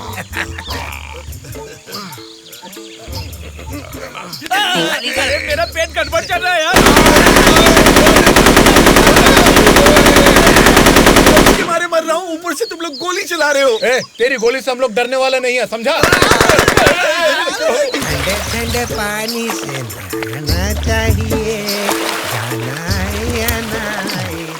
तू पागल हो गया क्या? कोई अपना लीज खुला छोड़ के नहाता क्या? मैं तो डर ही गया। मेरे लीज पे बुरी नजर डालता है। घर में बाप भाई है कि नहीं? अभी भी तेरा लीज जितना ही है, एनाकोंडा नहीं बना पाया। तुम लोगों को लीच और एनाकोंडा में फर्क नहीं समझता है क्या? लीच हो या एनाकोंडा हो, बीन बजाने से भी कोई फर्क नहीं पड़ने वाला है। अरे इस जंगल में बीन बजाना चाहिए। अरे ठीक से नहाने भी नहीं देता है, ठीक से हल्का भी नहीं होने दिया, गोलियां पे गोलियां चलाया जा रहा है। ये क्या हाल हो गया हमारा? एक नहीं, दो नहीं, पूरे 120 एमएलएस को प्री प्लान तरीके से किडनैप करके ले गया है। मेरी समझ में नहीं आ रहा क्या करूं। ये सब मैंने किया है। ये बात अगर जनता या मीडिया को पता लगी तो इतने साल की मेहनत से बना मेरा पॉलिटिकल करियर बर्बाद हो जाएगा। आप फिक्र मत कीजिए सर, ये हम पर छोड़ दीजिए। किडनैपर्स से सारे एमएलएस को कैसे सुरक्षित लाना है ये मुझ पर छोड़ दीजिए। किरण सर, ध्रुवा कहाँ है पता करो और तुरंत मेरे ऑफिस में आने के लिए कहो, तुरंत। Okay sir. मैं चलता हूँ सर।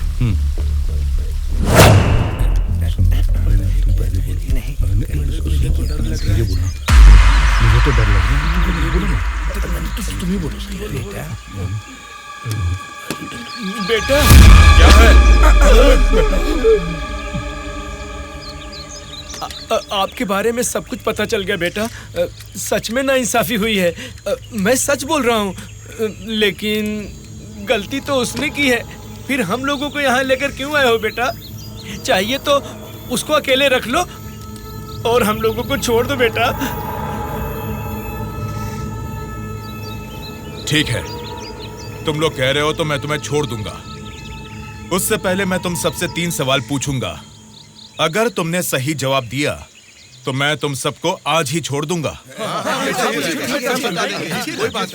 पहला सवाल, आप में से सनी लियोन को कितने लोग जानते हैं? क्यों नहीं जानते सर, वो तो मेरी पसंदीदा फिल्म स्टार हैं।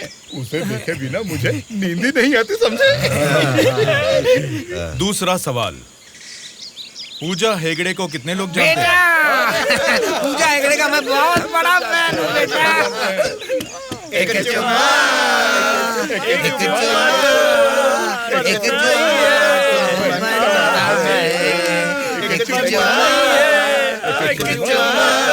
बेटा एक दूसरा गाना सुनाता हूँ, सुनो तुम।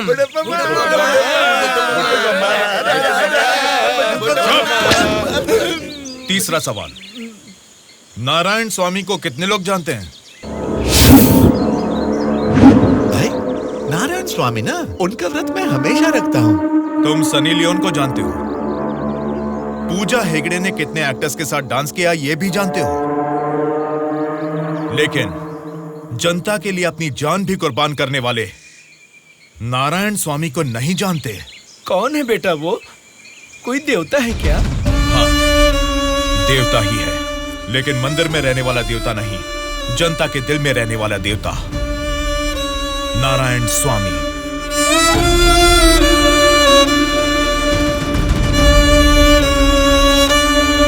नमस्कार सर। नमस्ते माँ जी। नमस्ते नमस्ते।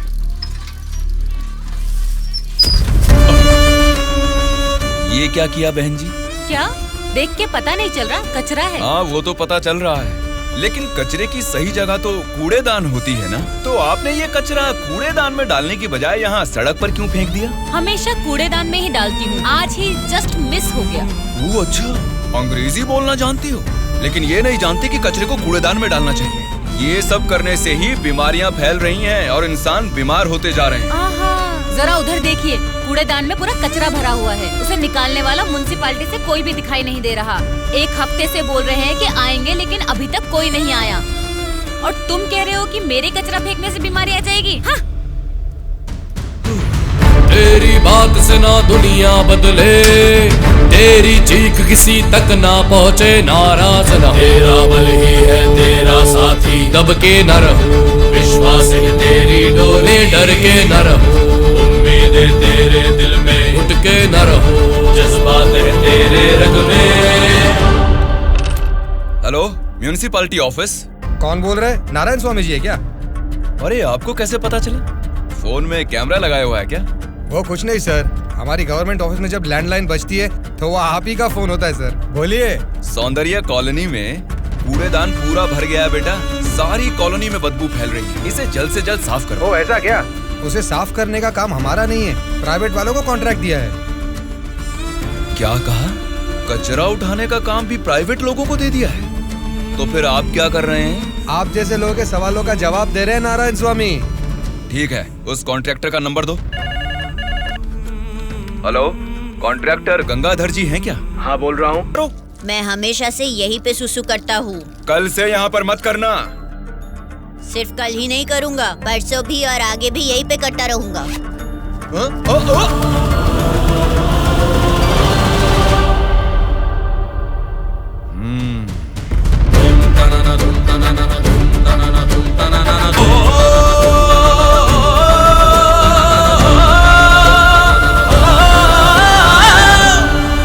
क्या हुआ? क्यों नहीं पेशाब किया?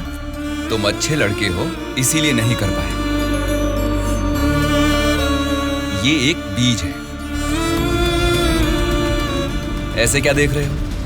इसको फेंक दोगे तो मिट्टी में मिल जाएगा, लेकिन अगर इसे बो दोगे तो उसी मिट्टी को फाड़कर ये जल्द ही पौधा बन जाएगा। तुम इस बीज जैसे ही हो बेटा।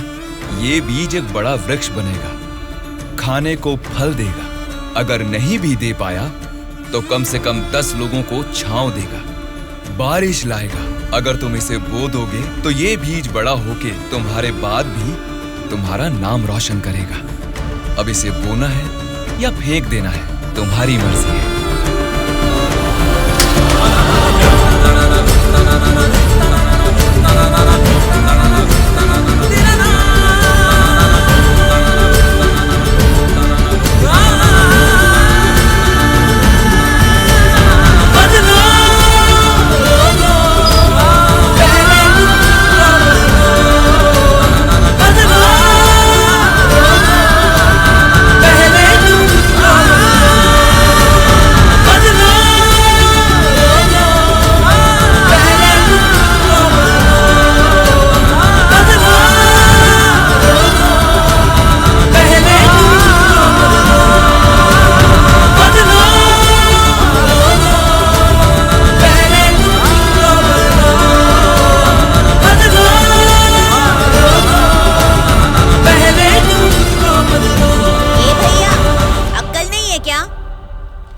यहाँ इतनी सफाई है, यहाँ सुसु क्यों कर रहा है? वहाँ पब्लिक टॉयलेट है, उधर जाके सुसु करना। अरे वहाँ जाके हल्का होने का 2 रुपए लेते रे, पीने का पानी 1 रुपए रे, और हल्का होने के लिए 2 रुपए कहाँ से लाऊं मैं? चलो जाओ यहाँ से। जा रहा हूँ मैं।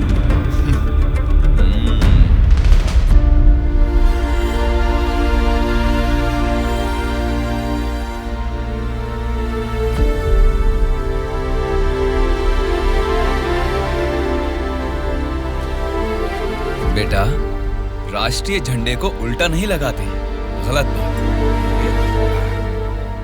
राष्ट्रीय झंडे को ऐसे लगाते हैं, ऊपर केसरी, नीचे हरा। चलो झंडा फहराओ। क्या सोच रहे हो? तुम्हारा बोया हुआ बीज ही नहीं, मेरा बोया हुआ बीज भी बढ़ने लगा है, जल्द ही पेड़ बन जाएगा। चलो फहराओ।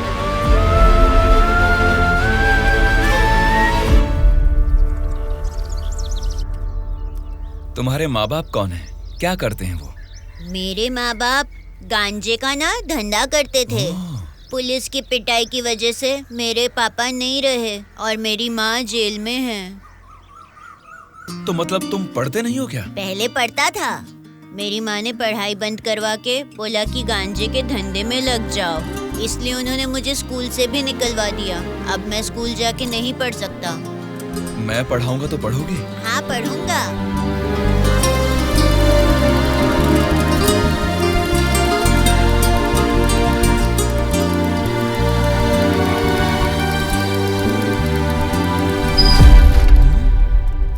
क्या कर रहे हो? स्कूल के बच्चों को दारू बेचना गलत बात है, वो भी इतने छोटे बच्चों को। 18 से कम उम्र वालों को दारू नहीं बेचनी। पता है ना तुम कानून का उल्लंघन कर रहे हो। कौन मैं? कानून की आंखों पर तो पट्टी बंदी है। पट्टी निकालो और अपने पीछे जेब में डाल दो। सिगरेट की दुकान स्कूल के बाजू में हो सकती है, मेरी वाइन शॉप नहीं हो सकती। मैंने कानूनन लाइसेंस लेके ये शॉप यहाँ खोली है। वैसे ही धंधा नहीं होने से हम परेशान हैं और तुम यहाँ आकर उपदेश देकर टाइम और धंधे की वाट लगा रहे हो। पढ़ाई करने वाले बच्चों को ही नहीं, पैसा मिलेगा तो दूध पीने वाले बच्चे को भी दारू बेचूंगा मैं, समझा तू? मेरा धंधा ही धर्म है। एक तो गलत काम कर रहे हो, ऊपर से चिल्ला रहे हो। हाँ चिल्लाऊंगा, क्या कर लेगा तू?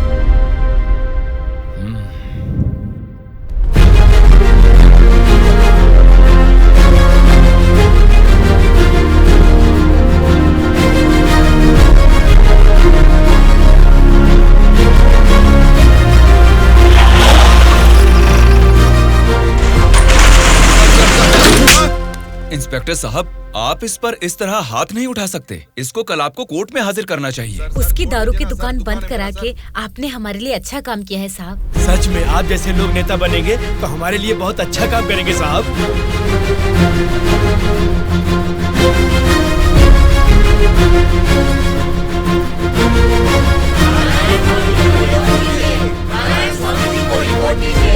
उस दिन जनता ने नारायण स्वामी को बहुत अच्छी मेजॉरिटी से जिताया था।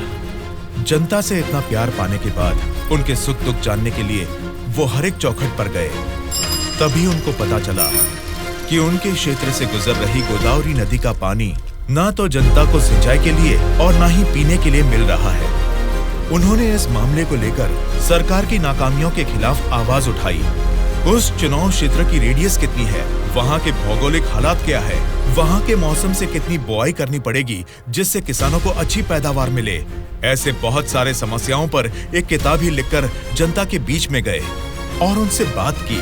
सच कहूँ तो आज मैं नहीं जीता, बल्कि मुझे जिताकर आप सब ने लोकतंत्र को जिताया है। इस बदलाव से देश की राजनीति में एक नई शुरुआत होगी। मेरे हाथ में जो किताब देख रहे हैं, इसमें हमारे चुनाव क्षेत्र की कमियों, आप सभी की जरूरतों और उनको मैं कैसे पूरा कर सकता हूँ, इसमें मैंने ये सब लिखा है। आज से ये हमारे चुनाव क्षेत्र का संविधान है। मैं असेंबली में खड़े होकर आपकी इन सभी समस्याओं के लिए लड़ूंगा। मैं आने वाले 5 सालों में हमारे चुनाव क्षेत्र की गतिविधियां बदलने के लिए भरी असेंबली में पूरी सच्चाई के साथ लड़ूंगा और ये मेरा आप सबसे वादा है।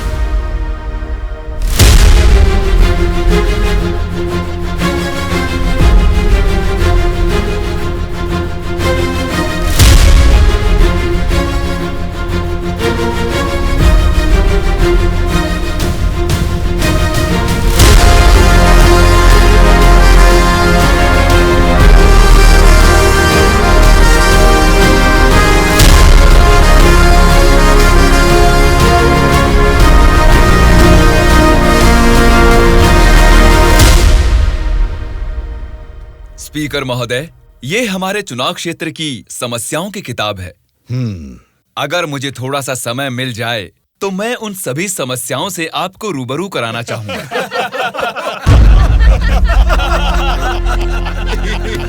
अरे आप लोग हंस क्यों रहे हैं? मैंने कोई कॉमेडी की है क्या? नहीं ना, हंसना बंद कीजिए। अध्यक्ष महोदय, नारायण स्वामी जी को देखकर ऐसा नहीं लगता कि असेंबली में आए हैं, किताब लेकर स्कूल में पढ़ने आए हैं ऐसा लगता है। अरे ये आप क्या कह रहे हैं? इसमें हमारे चुनाव क्षेत्र की समस्याएं लिखी हैं।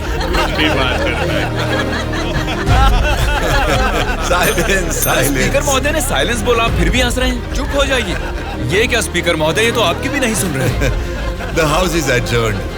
Tomorrow at 8 a.m. चलो यार, चलो।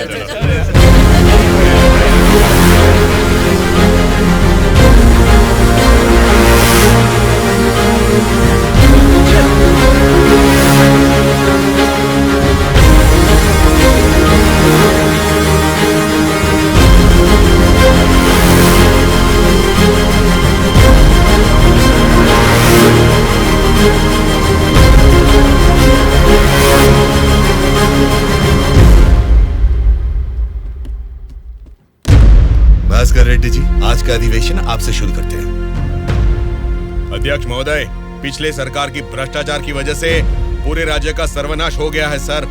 क्यों सर्वनाश हुआ है उसकी वजह बता रहा हूँ अध्यक्ष महोदय। प्रचार तो राम राज्य का हो रहा था, लेकिन राज्य में राक्षस राज्य हो गया है अध्यक्ष महोदय, इसलिए इस तरह बात करनी पड़ रही है।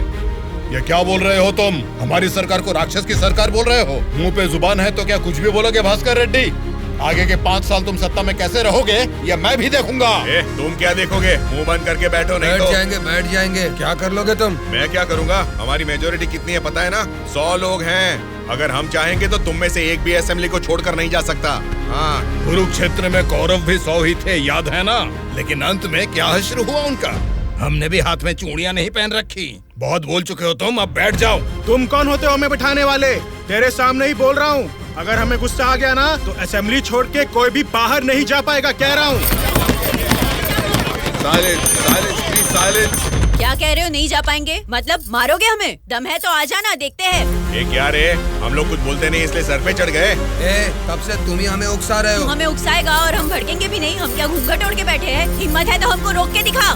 जोश देखना है तो फिर आ जाओ, इधर का इधर ही फैसला कर देते हैं। आ जाओ, आ जाओ, आ जाओ, मैं तो आ जा। बैठ जाइए आप लोग, बैठ जाइए, शांति रखिए। भास्कर रेड्डी जी, मैंने साइलेंस बोला ना, कंट्रोल रखिए। साइलेंस, साइलेंस, आप सब लोग बैठ जाइए। Silence, silence. 1 घंटे के लिए सभा को स्थगित करता हूँ। भद्राचलम चुनाव क्षेत्र के एमएलए नारायण जी को मैं बात करने के लिए अनुमति देता हूँ। महोदय, आज इस सभा में मैं इन सभी के सामने एक बात बोलना चाहता हूँ। प्रोसीड। महोदय, यहाँ बैठे सभी लोग जनता के प्रतिनिधि हैं। जनता ने वोट दी, इसीलिए ये जीते। वोट देने वाली उस जनता के बारे में कोई बात ना करके इस सभा में एक दूसरे को कोसना, झगड़ा करना अच्छी बात नहीं है साहब। देखा जाए तो ये बेशर्मी है। अध्यक्ष महोदय, नारायण स्वामी जी अपनी मर्यादा का उल्लंघन कर रहे हैं। जनता ने आंख बंद करके वोट डालकर हमें नहीं चुना है। अध्यक्ष महोदय, इनकी मजाल तो देखिए, हमें बेशर्म बोलता है। इस बात के ऊपर तो नारायण स्वामी जी को तुरंत हमसे यहाँ क्षमा मांगनी चाहिए, अभी के अभी।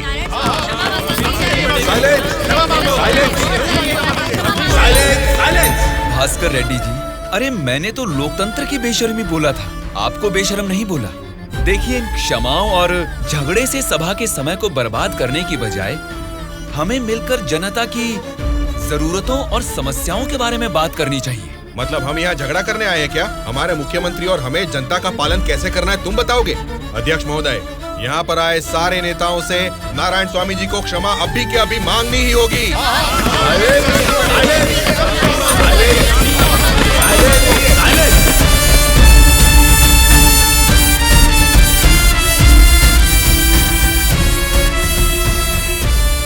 उनके बर्ताव से तुम क्यों दुखी हो रहे हो? सब ठीक हो जाएगा साहब, एक बार फिर आपको बोलने का मौका जरूर मिलेगा साहब। गूंगे को माइक पकड़ा देंगे तो कुछ फायदा थोड़ा ही होगा। जितने भी मौका देंगे होने वाला कुछ नहीं है। सोच समझ के तो बात ही नहीं कर पाता है ये। बोलू, क्या बात कर रहा है तू?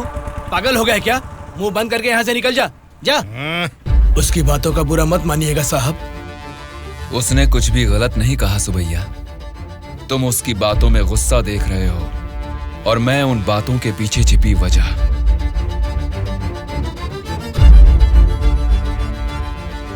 महोदय, हमारे चुनाव क्षेत्र में सारे संसाधन हैं, लेकिन उन्हें कैसे इस्तेमाल करना है हमारे लोग ये ना जानने की वजह से पीछे रह गए हैं। इस बारे में सरकारी पार्टी को कई बार विनती करने के बाद भी वो लोग फंड्स अलॉट नहीं कर रहे हैं। अगर ऐसा ही रहा तो हमारे चुनाव क्षेत्र की जनता हम पर भरोसा कैसे करेगी? बोलिए महोदय।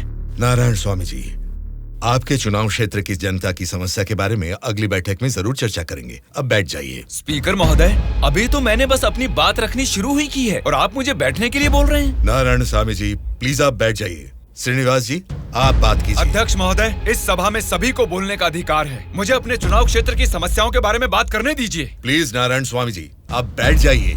कम से कम मुझे 10 मिनट तो बोलने दीजिए महोदय, विनती है। श्रीनिवास जी, आप अपनी बात रखिए। स्पीकर साहब, सीएम के राज्य में राज की हालत देखेंगे तो द्वापर युग का मानो राम राज्य वापस आ गया हो महोदय।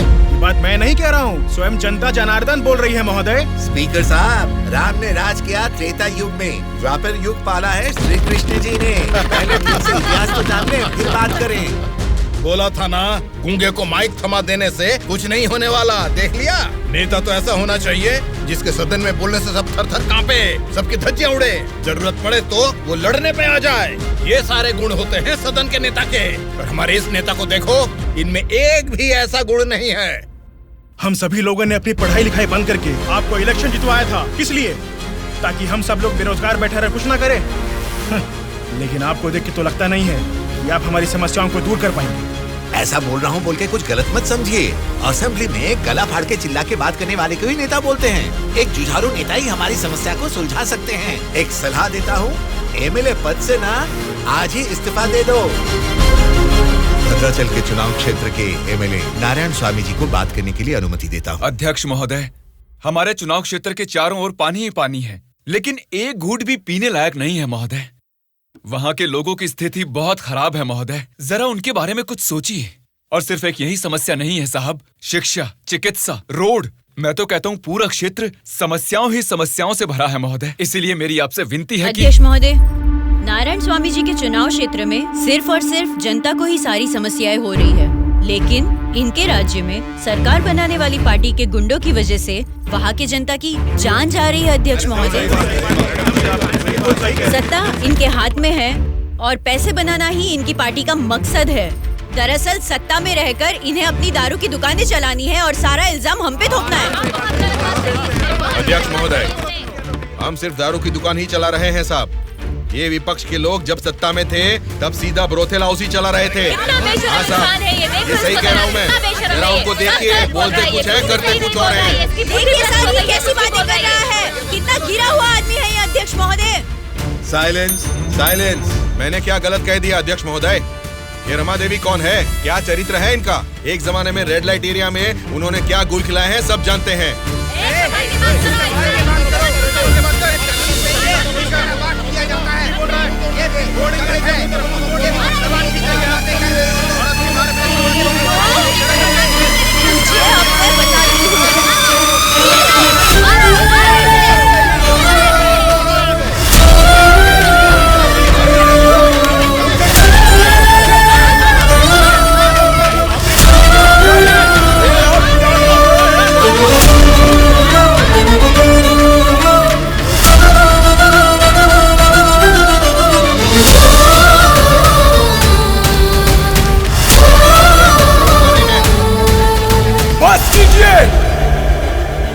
अरे ये संसद है या फिर कुरुक्षेत्र है?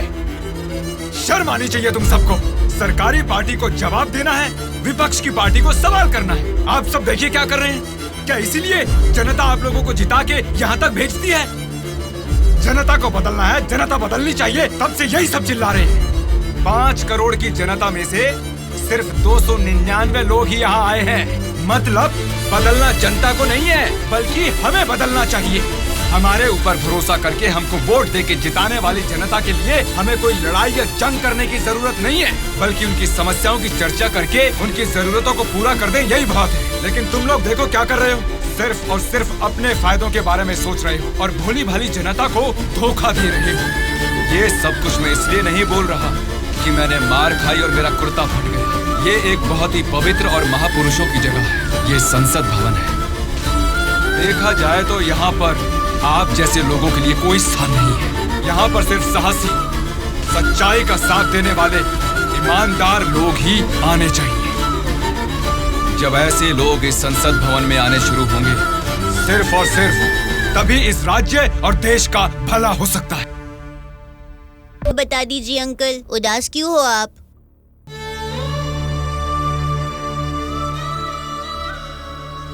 मैं हार गया। जनता से वादा करके उसे ना निभाने वाला नालायक बन गया मैं। क्या हो गया अंकल, आप ऐसे क्यों बात कर रहे हैं? सत्ता में आते ही हम कुछ भी कर सकते हैं सोचने वाले नेताओं को बदलना होगा। जब तक ऐसा नहीं होगा, हमारा यह समाज कभी नहीं बदलेगा। ऐसा है तो मैं उनको बदलूंगा अंकल। क्या कहा? तुम बदलोगे? हाँ अंकल, मैं बदलूंगा। तो ठीक है, चलो मुझसे ये वादा करो। मैं वादा करता हूँ अंकल, उन सब को मैं सच में बदल दूंगा।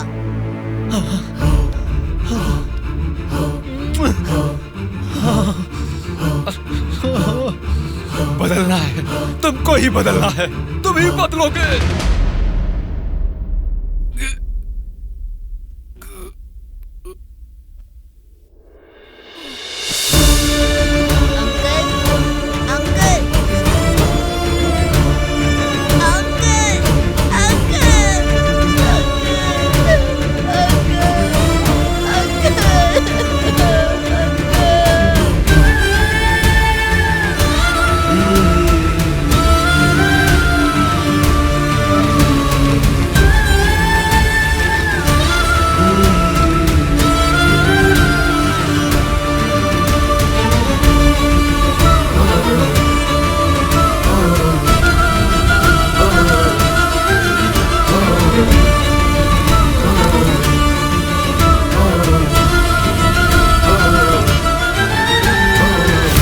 पिताजी के साथ किसी ने क्या किया, उससे हमारा क्या लेना देना? हम लोग जनता की सेवा करने वाले हैं, हमें यहाँ बुलाकर तकलीफ देना ठीक बात नहीं है। जनता की सेवा? क्या जनता की सेवा करते हैं आप लोग? एक एक करके बताइए। हर महीने बुजुर्गों को राशन मिल रहा है, और यही नहीं, अपाहिजों को हर महीने पेंशन दिया जा रहा है, बेरोजगारों को बेरोजगारी भत्ता दिया जा रहा है। इतने अच्छे काम कर रहे हैं, ये सब सेवा नहीं है क्या? जनता की सेवा करने का मतलब टाइम पर राशन का चावल और दाल देना है क्या? नहीं ना। 20 साल के लड़के को बेरोजगारी भत्ता क्यों देना? वो मेहनत नहीं करेगा क्या? 2 एकड़ जमीन वाले किसान को राशन क्यों देना? वो फसल उगा नहीं सकता क्या? आप लोगों की मेहनत करने की काबिलियत को मारकर उनकी पैदावार करने की क्षमता को बुरी तरह कुचल रहे हैं। जिस दिन आप लोग जनता को मुफ्त की चीजें देने के बजाय उनको ये बताएंगे कि मेहनत करना ही बेहतर है, उसी दिन आप लोग जनता की सच्ची सेवा कर पाएंगे सर। मतलब हम पर बिना यकीन के जनता हमको जिता रही है। आपका नाम मारुति राव है ना? हाँ हाँ।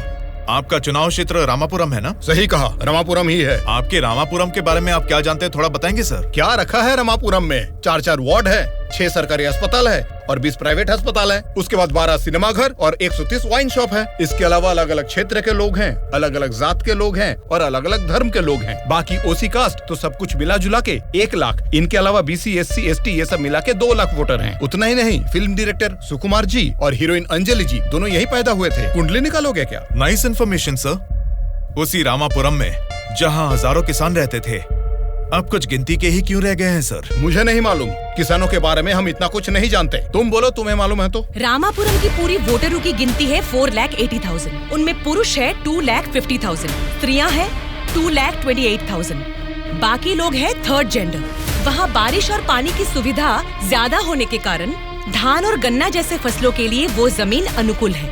अब हम प्रॉब्लम की बात करेंगे। रामापुरम मेन सेंटर में एक बड़ी डंपिंग यार्ड है और वहाँ के रोड्स के बारे में हम आपको जितना कम बताएं उतना ही अच्छा है। ये सरकारी पार्टी की एमएलए है। आपकी पूछताछ सही है, लेकिन हम तो विपक्ष के हैं ना, हमें इनके साथ क्यों उठा के लाए? एक विपक्षी पार्टी होने के नाते आपको गवर्नमेंट का सपोर्ट नहीं है, लेकिन आवाज उठाने के लिए असेंबली तो है ना।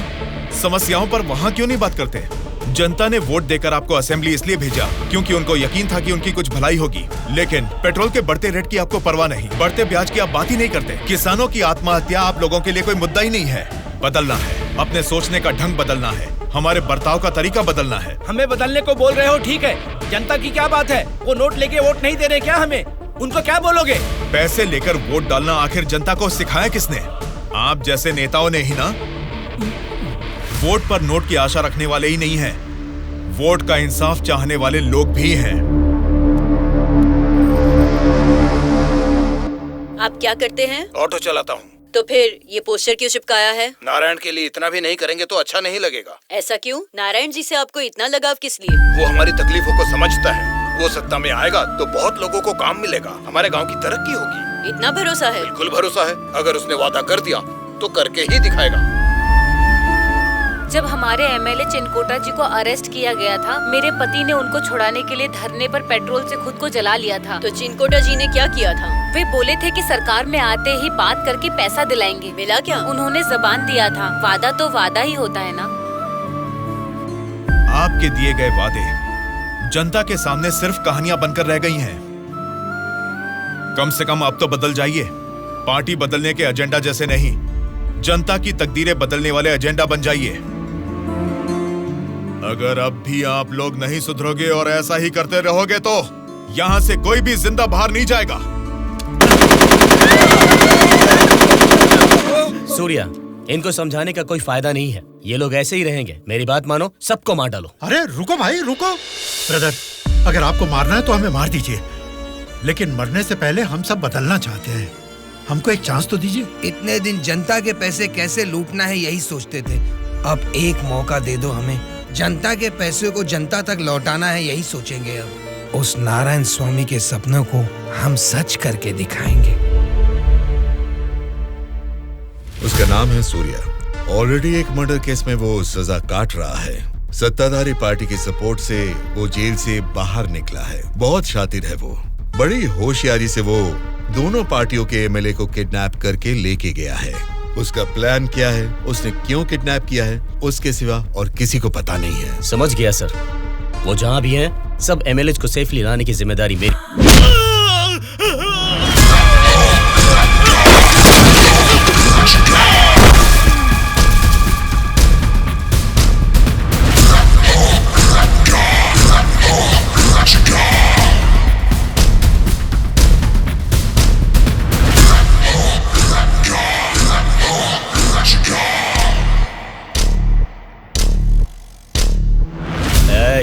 इनको मार के एमएलए को लेकर जल्दी आ रहे हैं। कौन आता है देखता हूँ। रुक जाओ।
बोलो ध्रुवा।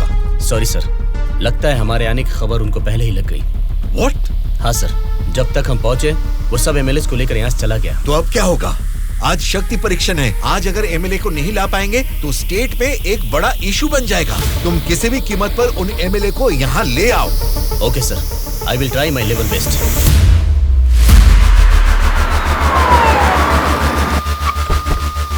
ये लीजिए मैडम फाइल, सबके दस्तखत हैं इसमें। हमारी गवर्नमेंट को सपोर्ट करने वाले एमएलए की list sir. Go ahead. Wish you all the best. Thank you sir. Welcome.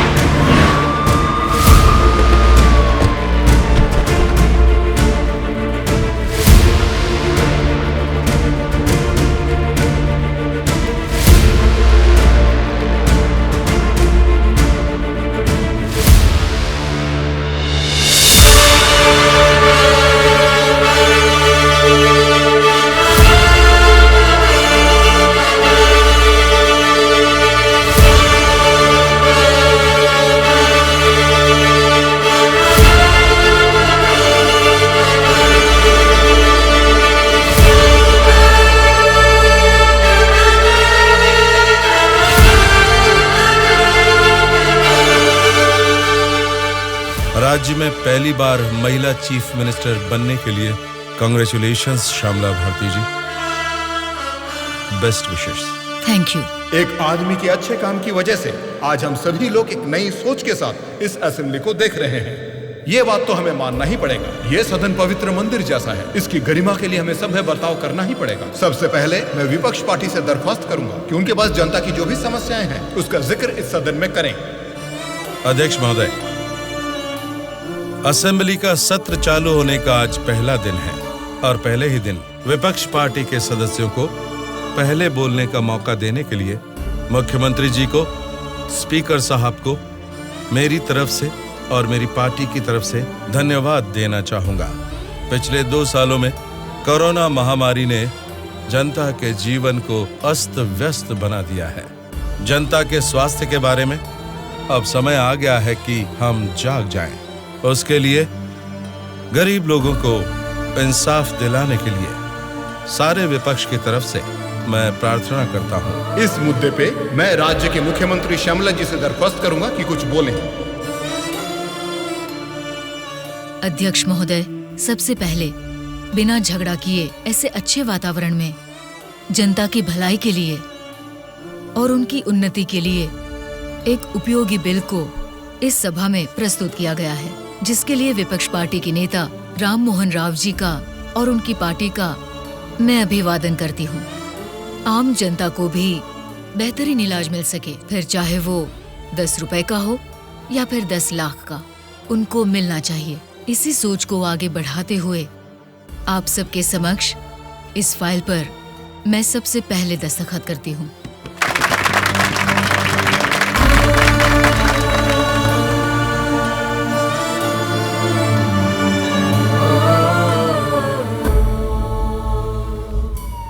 तुमने जो सोचा उसे पा लिया सूर्या। नेक्स्ट टारगेट क्या है? हमारे देश की तरक्की जो कोई भी रोक रहा है वो लोग ही मेरा नेक्स्ट टारगेट।